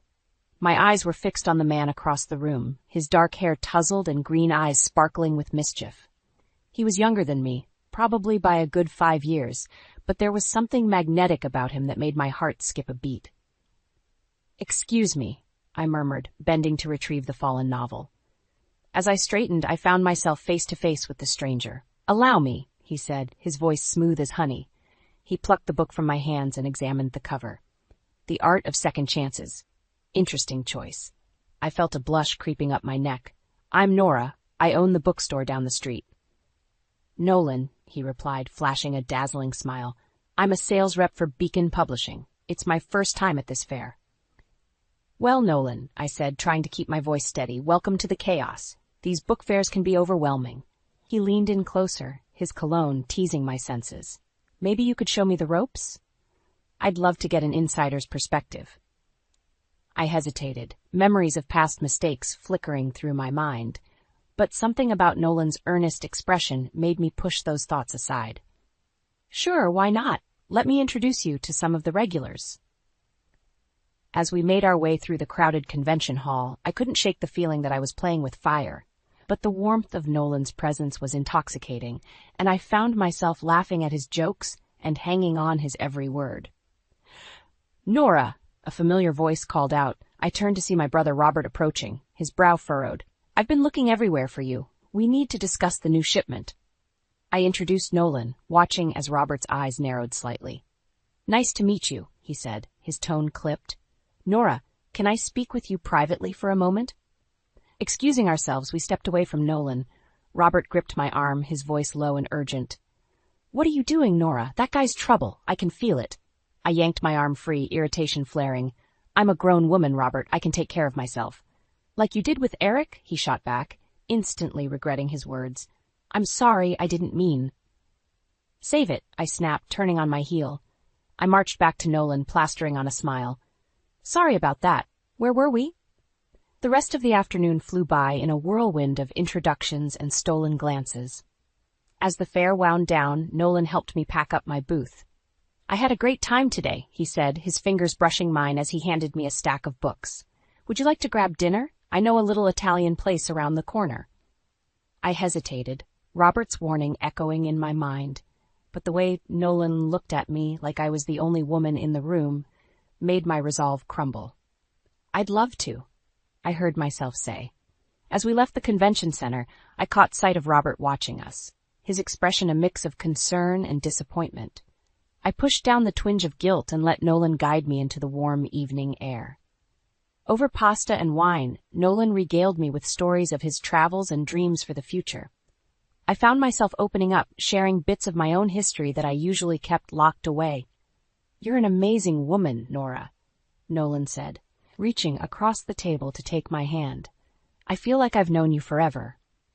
As I gazed into his eyes, a small voice in the back of my mind whispered a warning. But the wine, the candlelight, and Nolan's intoxicating presence drowned it out. I was falling, and I didn't want to stop. Later that night, as I fumbled with my keys outside my apartment, Nolan leaned in close. Can I see you again? He murmured, his breath warm on my cheek. I nodded, my heart racing. As his lips met mine in a searing kiss, I knew I was in trouble. But for the first time in years, I didn't care about the consequences. I was ready to take a chance on love again, no matter where it might lead me. I stared at my reflection in the mirror, hardly recognizing the woman looking back at me. 6 months had passed since that fateful night at the book fair, and my world had shifted on its axis. Nolan had swept into my life like a whirlwind, and I'd let myself get caught up in the storm. You look beautiful. Nolan's voice came from behind me. He wrapped his arms around my waist, nuzzling my neck. Are you ready for dinner? I nodded, pushing down the nagging doubt that had become my constant companion. We were celebrating our 6-month anniversary, and I'd pulled out all the stops with a form-fitting red dress and heels that made my legs look a mile long. As we settled into our corner booth at La Bella Vita, Nolan's favorite Italian restaurant, I couldn't help but notice the appreciative glances from other diners.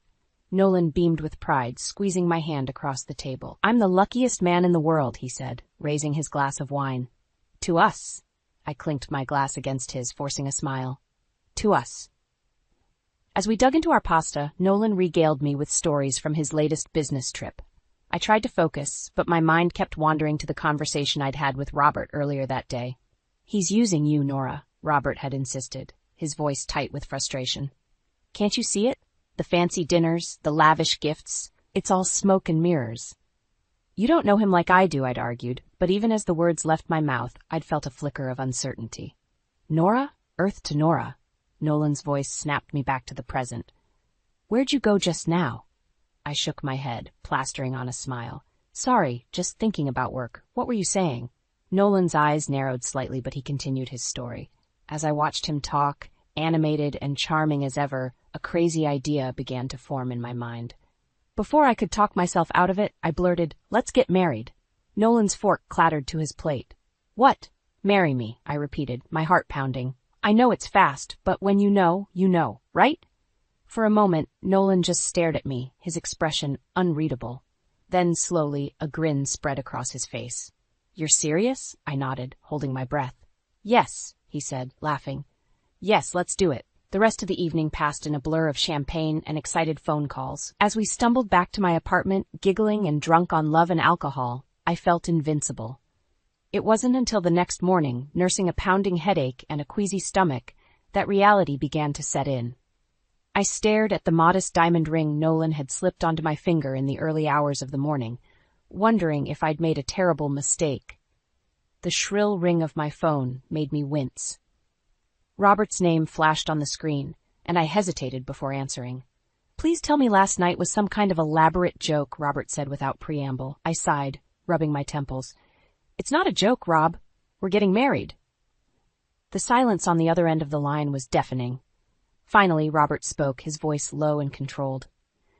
"Nora, I'm begging you to reconsider. There's something off about Nolan. I've been doing some digging, and—" "Stop," I cut him off. "I don't want to hear it. I'm happy, Rob. Can't you just be happy for me?" "I want to be," he said softly, "but I have a bad feeling about this. Promise me you'll at least consider a prenup." I ended the call without answering, anger and doubt warring in my chest. As if summoned by my tumultuous thoughts, Nolan appeared in the doorway, looking unfairly handsome in rumpled clothes. "Morning, beautiful," he said, crossing the room to kiss me. "Ready to start planning our future?" As I gazed into his green eyes, sparkling with excitement, I made a decision. I would prove Robert wrong. Nolan and I would build a life together full of love and happiness, and nothing, not even my own nagging doubts, would stand in our way. Little did I know, those doubts were trying to warn me of the storm that was about to break over our heads, threatening to wash away everything I held dear. The grandfather clock in the hallway chimed midnight, its somber tone echoing through our empty house. I sat alone at the kitchen table, a cold cup of tea clutched between my trembling hands. Nolan was working late again, the third time this week. Our whirlwind romance had led to a quick marriage 6 months ago, but now the honeymoon phase felt like a distant memory. I tried to shake off the creeping sense of déjà vu, the echoes of my past relationship with Eric haunting me. The sound of keys in the lock made me jump. Nolan stumbled in, his tie askew and the scent of whiskey clinging to him. "You're still up?" he slurred, dropping his briefcase on the floor. I stood, crossing my arms. "We were supposed to have dinner together, remember? I waited for hours." Nolan waved his hand dismissively. "Big client, couldn't get away, you understand." "No, Nolan, I don't understand," I snapped, my patience wearing thin. "This isn't what I signed up for when we got married." His eyes narrowed, a flash of something cold and unfamiliar crossing his face. "What you signed up for? I didn't realize this was a business transaction, Nora." I recoiled as if slapped. "That's not what I meant, and you know it." Nolan loosened his tie, his movements jerky with anger. "Look, I'm working my ass off to provide for us. The least you could do is be a little grateful." "Grateful?" I sputtered. "For what? For being left alone every night?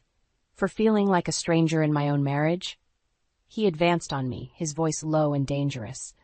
"Maybe if you weren't so needy, I wouldn't need to escape to the office all the time." Tears stung my eyes as I backed away. "What happened to you, Nolan? Where's the man I fell in love with?" For a moment his face softened, and I caught a glimpse of the charming, attentive man I'd married. But then the mask slipped back into place. "He grew up, Nora. Maybe you should try it sometime." With that, he stormed out of the kitchen and up the stairs. The slam of our bedroom door reverberated through the house, leaving me alone once again. I sank back into my chair, my mind reeling. How had we gotten here? Where had I gone wrong? The next morning I woke to an empty bed and a hastily scrawled note on the nightstand. "Early meeting. Don't wait up." No apology, no explanation. As I got ready for work, I caught sight of myself in the mirror. The woman staring back at me looked tired, defeated. I hardly recognized her. At the bookstore, I went through the motions, my smile feeling forced as I helped customers. It wasn't until Robert stopped by during lunch that I felt a crack in my carefully constructed facade. "Nora," he said, concern etched on his face. "What's wrong?" I opened my mouth to assure him everything was fine, but instead a sob escaped. Robert quickly flipped the open sign to closed and guided me to the back room. As I poured out my fears and frustrations, Robert listened patiently. When I finished, he took my hands in his expression grave. "Nora, there's something you need to know about Nolan," he said softly. "I've been doing some digging, and, well, he's not who he says he is." My heart pounded in my chest.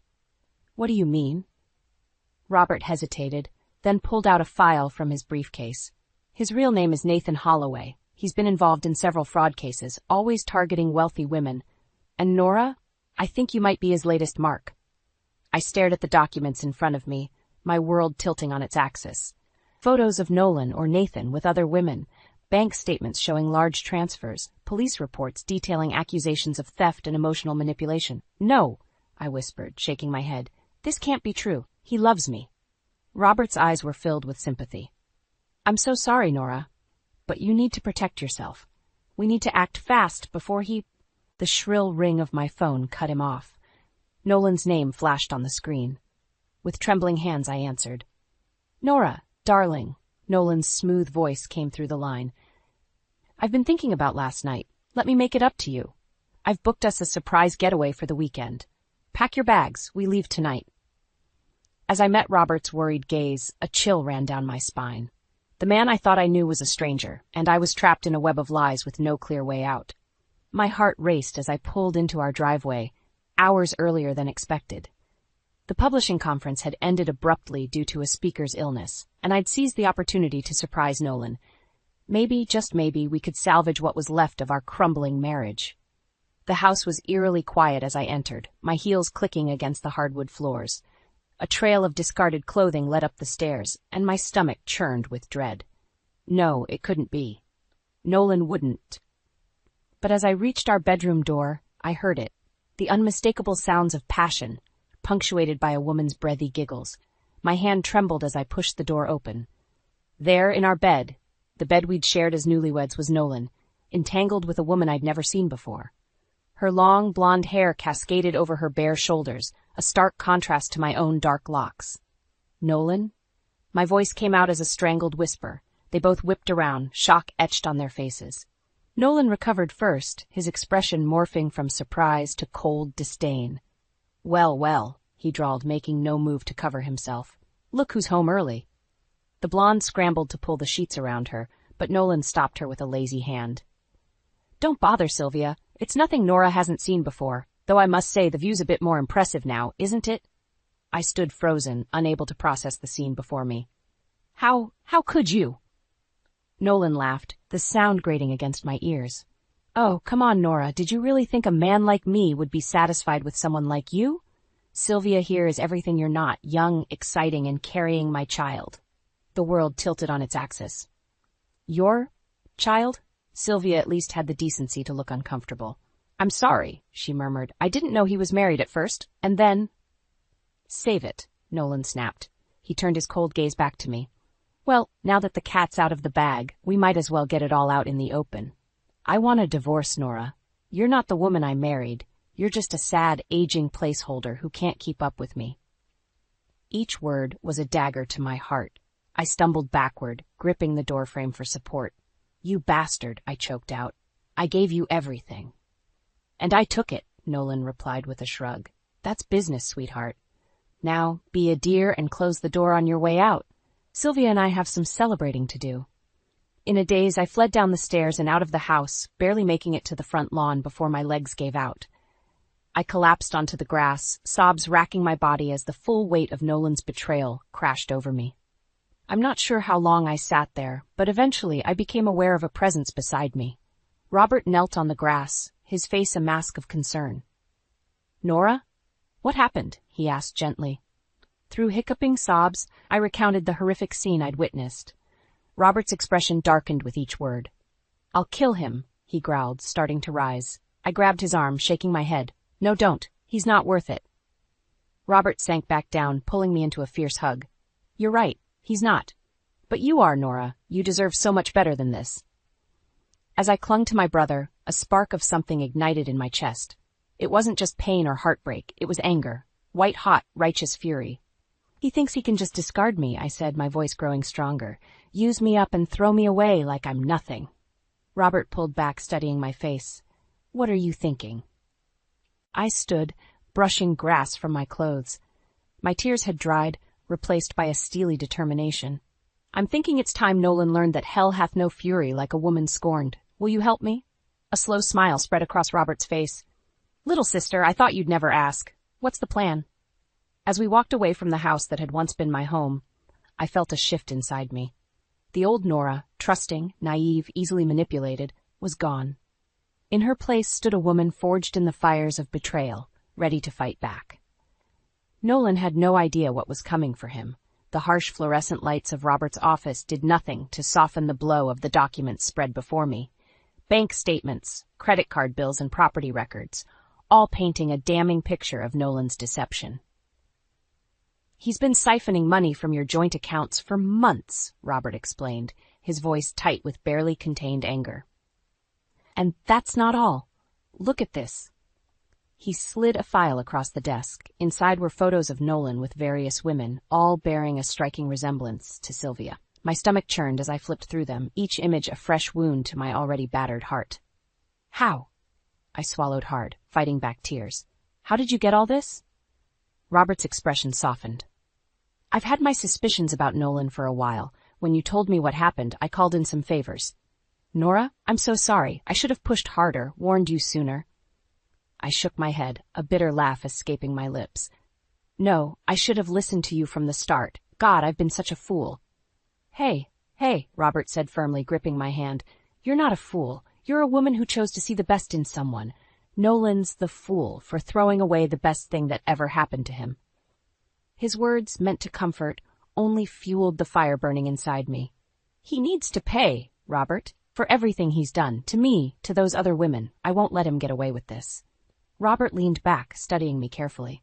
"What are you thinking?" I stood, pacing the room as my mind raced. "We have evidence of his fraud, his affairs.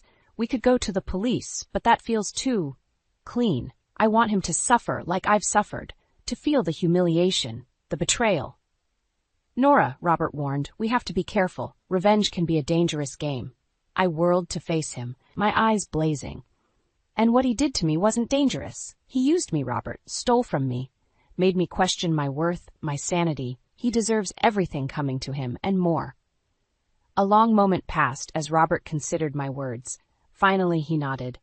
"All right, if we're doing this, we're doing it smart. No room for error." For the next few hours we pored over the evidence, crafting a plan that would bring Nolan's carefully constructed world crashing down around him. As the sun began to rise, casting a pale glow through the office windows, we had our strategy. "Are you sure about this?" Robert asked one last time. "Once we set this in motion, there's no going back." I thought of Nolan's cruel words, of Sylvia in our bed, of the countless other women he'd manipulated and discarded. My resolve hardened. "I'm sure," I said, my voice steady. "He chose the wrong woman to cross." Just then, my phone buzzed with a text from Nolan. "We need to talk. Meet me at the house at noon. Bring the divorce papers." I showed Robert the message, a grim smile playing at my lips. "Looks like our timeline just moved up." Robert nodded, his expression mirroring my own determination. "Then let's get to work. It's time Nolan learned that actions have consequences." As we gathered our evidence and finalized our plan, I felt a shift within myself. The pain and betrayal were still there, a dull ache in my chest, but they were overshadowed by a newfound strength. Nolan had tried to break me, to reduce me to nothing more than a discarded trophy wife. But he'd underestimated me. I glanced at my reflection in the office window, barely recognizing the woman staring back at me. Gone was the naive, trusting Nora who had fallen for Nolan's charms. In her place stood a woman forged in fire, ready to fight for justice, not just for herself, but for every woman Nolan had ever wronged. As Robert and I left the office, our plan set in motion, I felt a surge of anticipation. Nolan thought he was calling me to end our marriage. Little did he know, he was walking into a trap of his own making. The game was about to change, and I was holding all the cards. My heels clicked against the polished marble floor of Nolan's office building, each step fueling my determination. Robert walked beside me, his presence a comforting anchor in the storm of emotions threatening to overwhelm me. "Are you ready for this?" he asked as we approached Nolan's floor. I took a deep breath, squaring my shoulders, as ready as I'll ever be. The receptionist's eyes widened as we strode past her desk. "Mr. Holloway is in a meeting." "Not anymore." Robert cut her off, pushing open Nolan's office door without knocking. Nolan looked up from his desk, surprise quickly morphing into annoyance. "What the hell is this? I'm busy." "Oh, I think you'll want to make time for this conversation," I said, my voice steadier than I felt. Nolan's eyes narrowed as he took in Robert's presence. "What's going on, Nora?" I tossed a thick folder onto his desk. "What's going on is that your little charade is over, Nathan Holloway." The color drained from Nolan's face as he flipped through the documents, bank statements, photos, police reports. Did you really think you could fool me forever?" I interrupted, my anger finally boiling over. "Did you think I was too stupid, too desperate to see through your lies?" Nolan's shock gave way to a sneer. "Well, you certainly fell for them easily enough. Poor, lonely Nora, so eager for love she'd believe anything." Robert took a menacing step forward, but I held up a hand to stop him. This was my battle. "You're right," I admitted, my voice low. "I did fall for your act, but that's over now. We know everything, Nolan. The fraud, the affairs, all of it." For a moment, fear flashed in Nolan's eyes. Then he leaned back, a smug smile playing at his lips. "So what? It's your word against mine. And let's face it, sweetheart, who's going to believe the jilted, aging wife over the successful young executive?" "That would be me," Robert interjected, his voice cold. "Nolan, meet Robert Chambers, your boss." The smug smile vanished from Nolan's face. "What?" Robert's grin was predatory. "That's right. And I've got to say, I'm not thrilled with an employee who uses company resources to defraud his wife and carry on multiple affairs." Nolan scrambled to his feet, panic setting in. "Now, wait a minute. We can work this out. I'm sure we can come to some kind of arrangement." "Oh, we're well past that," I said, relishing the fear in his eyes. "You see, Nolan, you made one crucial mistake. You underestimated me."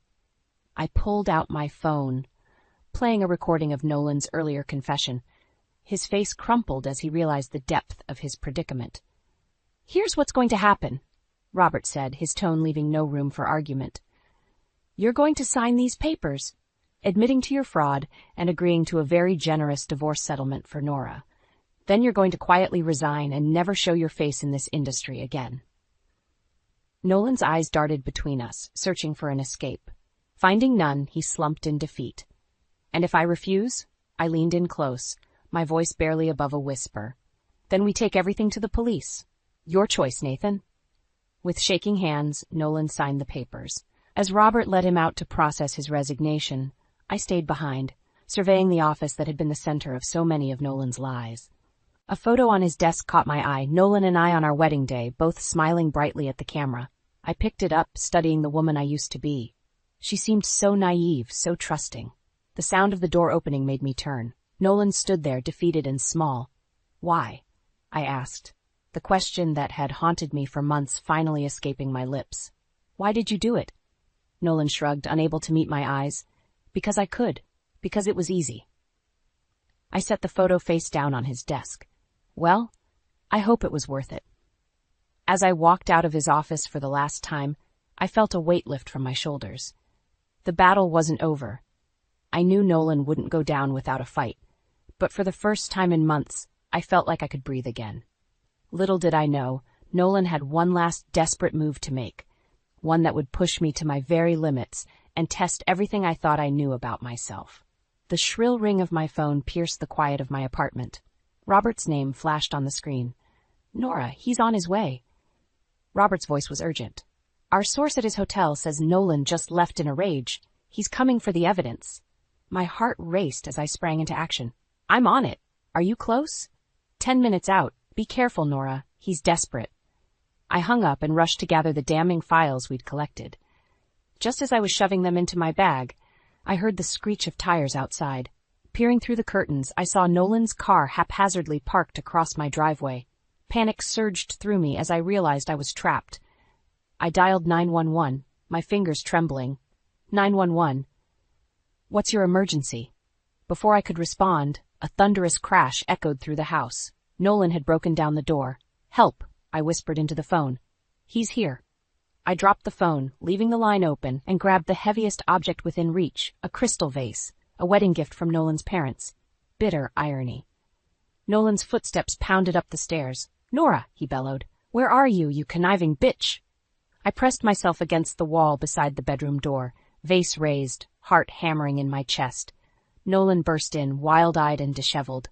"Where are the files?" he snarled, tearing through drawers and shelves. "Looking for these."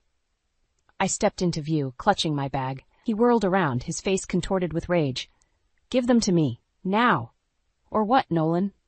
I challenged, my voice steadier than I felt. You'll hit me? Add assault to your growing list of crimes? He lunged forward, but I was ready. The vase connected with his shoulder, shattering on impact. Nolan stumbled, howling in pain and fury. I bolted for the door, but he recovered quickly, grabbing my ankle.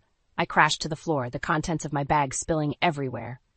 You've ruined everything, Nolan shouted, crawling towards the scattered papers. My career, my reputation, all because you couldn't just let it go. I kicked at him, scrambling to gather the evidence. You did this to yourself, Nolan. Every lie, every betrayal, that was all you. He grabbed a fistful of my hair, yanking me back. I should have known you'd be trouble. Just like all the others, too stupid to know when to quit. The sound of sirens pierced the air, growing closer. Nolan's eyes widened in panic. It's over, I said, wrenching free from his grasp. The police are coming. Robert's on his way. You've lost, Nolan. For a moment, he looked utterly defeated. Then a chilling smile spread across his face. If I'm going down, I'm taking you with me. He lunged again, this time wrapping his hands around my throat. I clawed at his face, gasping for air, black spots dancing in my vision. Suddenly, the pressure vanished. I gulped in precious oxygen, my ears ringing. Robert stood over us, a baseball bat in his hands. Nolan lay crumpled on the floor, groaning. Nora? Are you okay? Robert helped me to my feet, his face etched with concern. I nodded, massaging my throat. I'm fine, just get him out of here. As if on cue, police officers swarmed into the room, quickly subduing Nolan. I watched in a daze as they led him away in handcuffs, his parents arriving just in time to witness their son's disgrace. Mrs. Holloway approached me, tears in her eyes. Nora, I'm so sorry. We had no idea. I held up a hand, unable to deal with their apologies. The adrenaline was fading, leaving me shaky and exhausted. Robert guided me downstairs, past the wreckage of my home.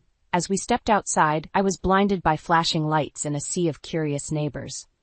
It's really over, I whispered, the full weight of everything crashing down on me. Robert squeezed my shoulder. You did it, Nora. You stood up to him. You won. But as I watched Nolan being loaded into a police car, his eyes locked on mine with a mixture of hatred and something else, a promise of retribution. I couldn't shake the feeling that this victory came at a cost I wasn't yet fully aware of. The battle was won, but the war? That remained to be seen. The courtroom fell silent as the judge cleared his throat. I sat rigid, my hands clasped tightly in my lap, Robert a steadying presence beside me. Across the aisle, Nolan slouched in his chair, a shadow of the charming man I'd once loved. In the matter of Nora Chambers versus Nathan Holloway, the judge began, his voice echoing through the room, this court finds in favor of the plaintiff. A collective gasp rippled through the gallery. I closed my eyes, relief washing over me in waves. Mr. Holloway, the judge continued, his tone sharp, your actions were not only a betrayal of your marriage vows, but a violation of basic human decency.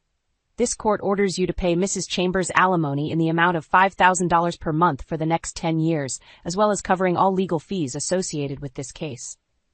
Nolan's face contorted in fury. He leapt to his feet, pointing an accusing finger at me. This is all your fault. You've ruined me. The judge's gavel cracked like thunder. Mr. Holloway, one more outburst and I'll hold you in contempt. Sit down. As Nolan was forcibly returned to his seat by his lawyer, I caught Sylvia's eye in the back of the courtroom. Her hand rested protectively on her swollen belly, her expression a mix of shame and relief. I gave her a small nod. She wasn't to blame for Nolan's deceptions. Outside the courthouse, reporters swarmed us. Robert fielded their questions while I stood in stunned silence, the reality of my victory slowly sinking in.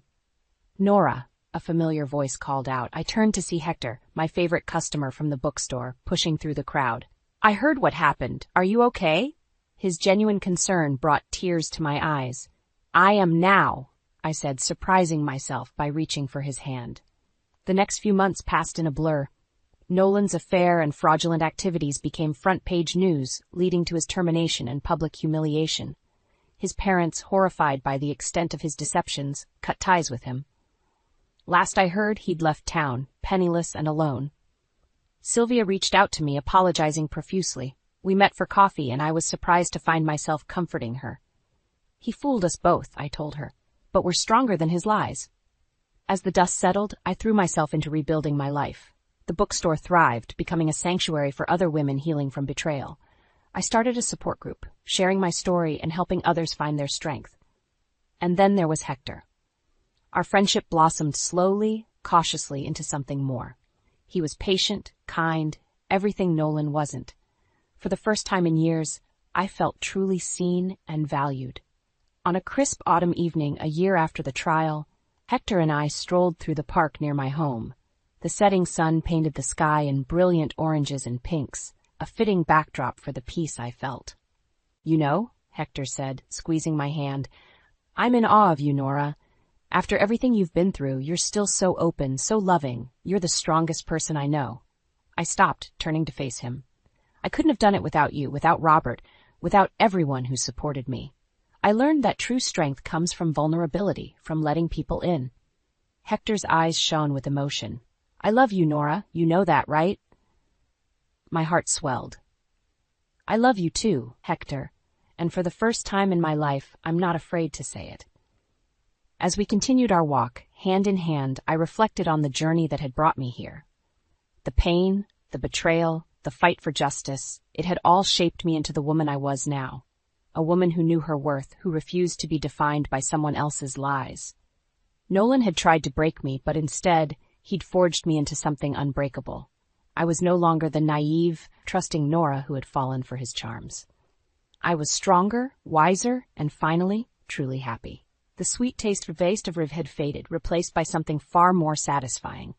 The knowledge that I had survived, thrived, and come out the other side stronger than ever.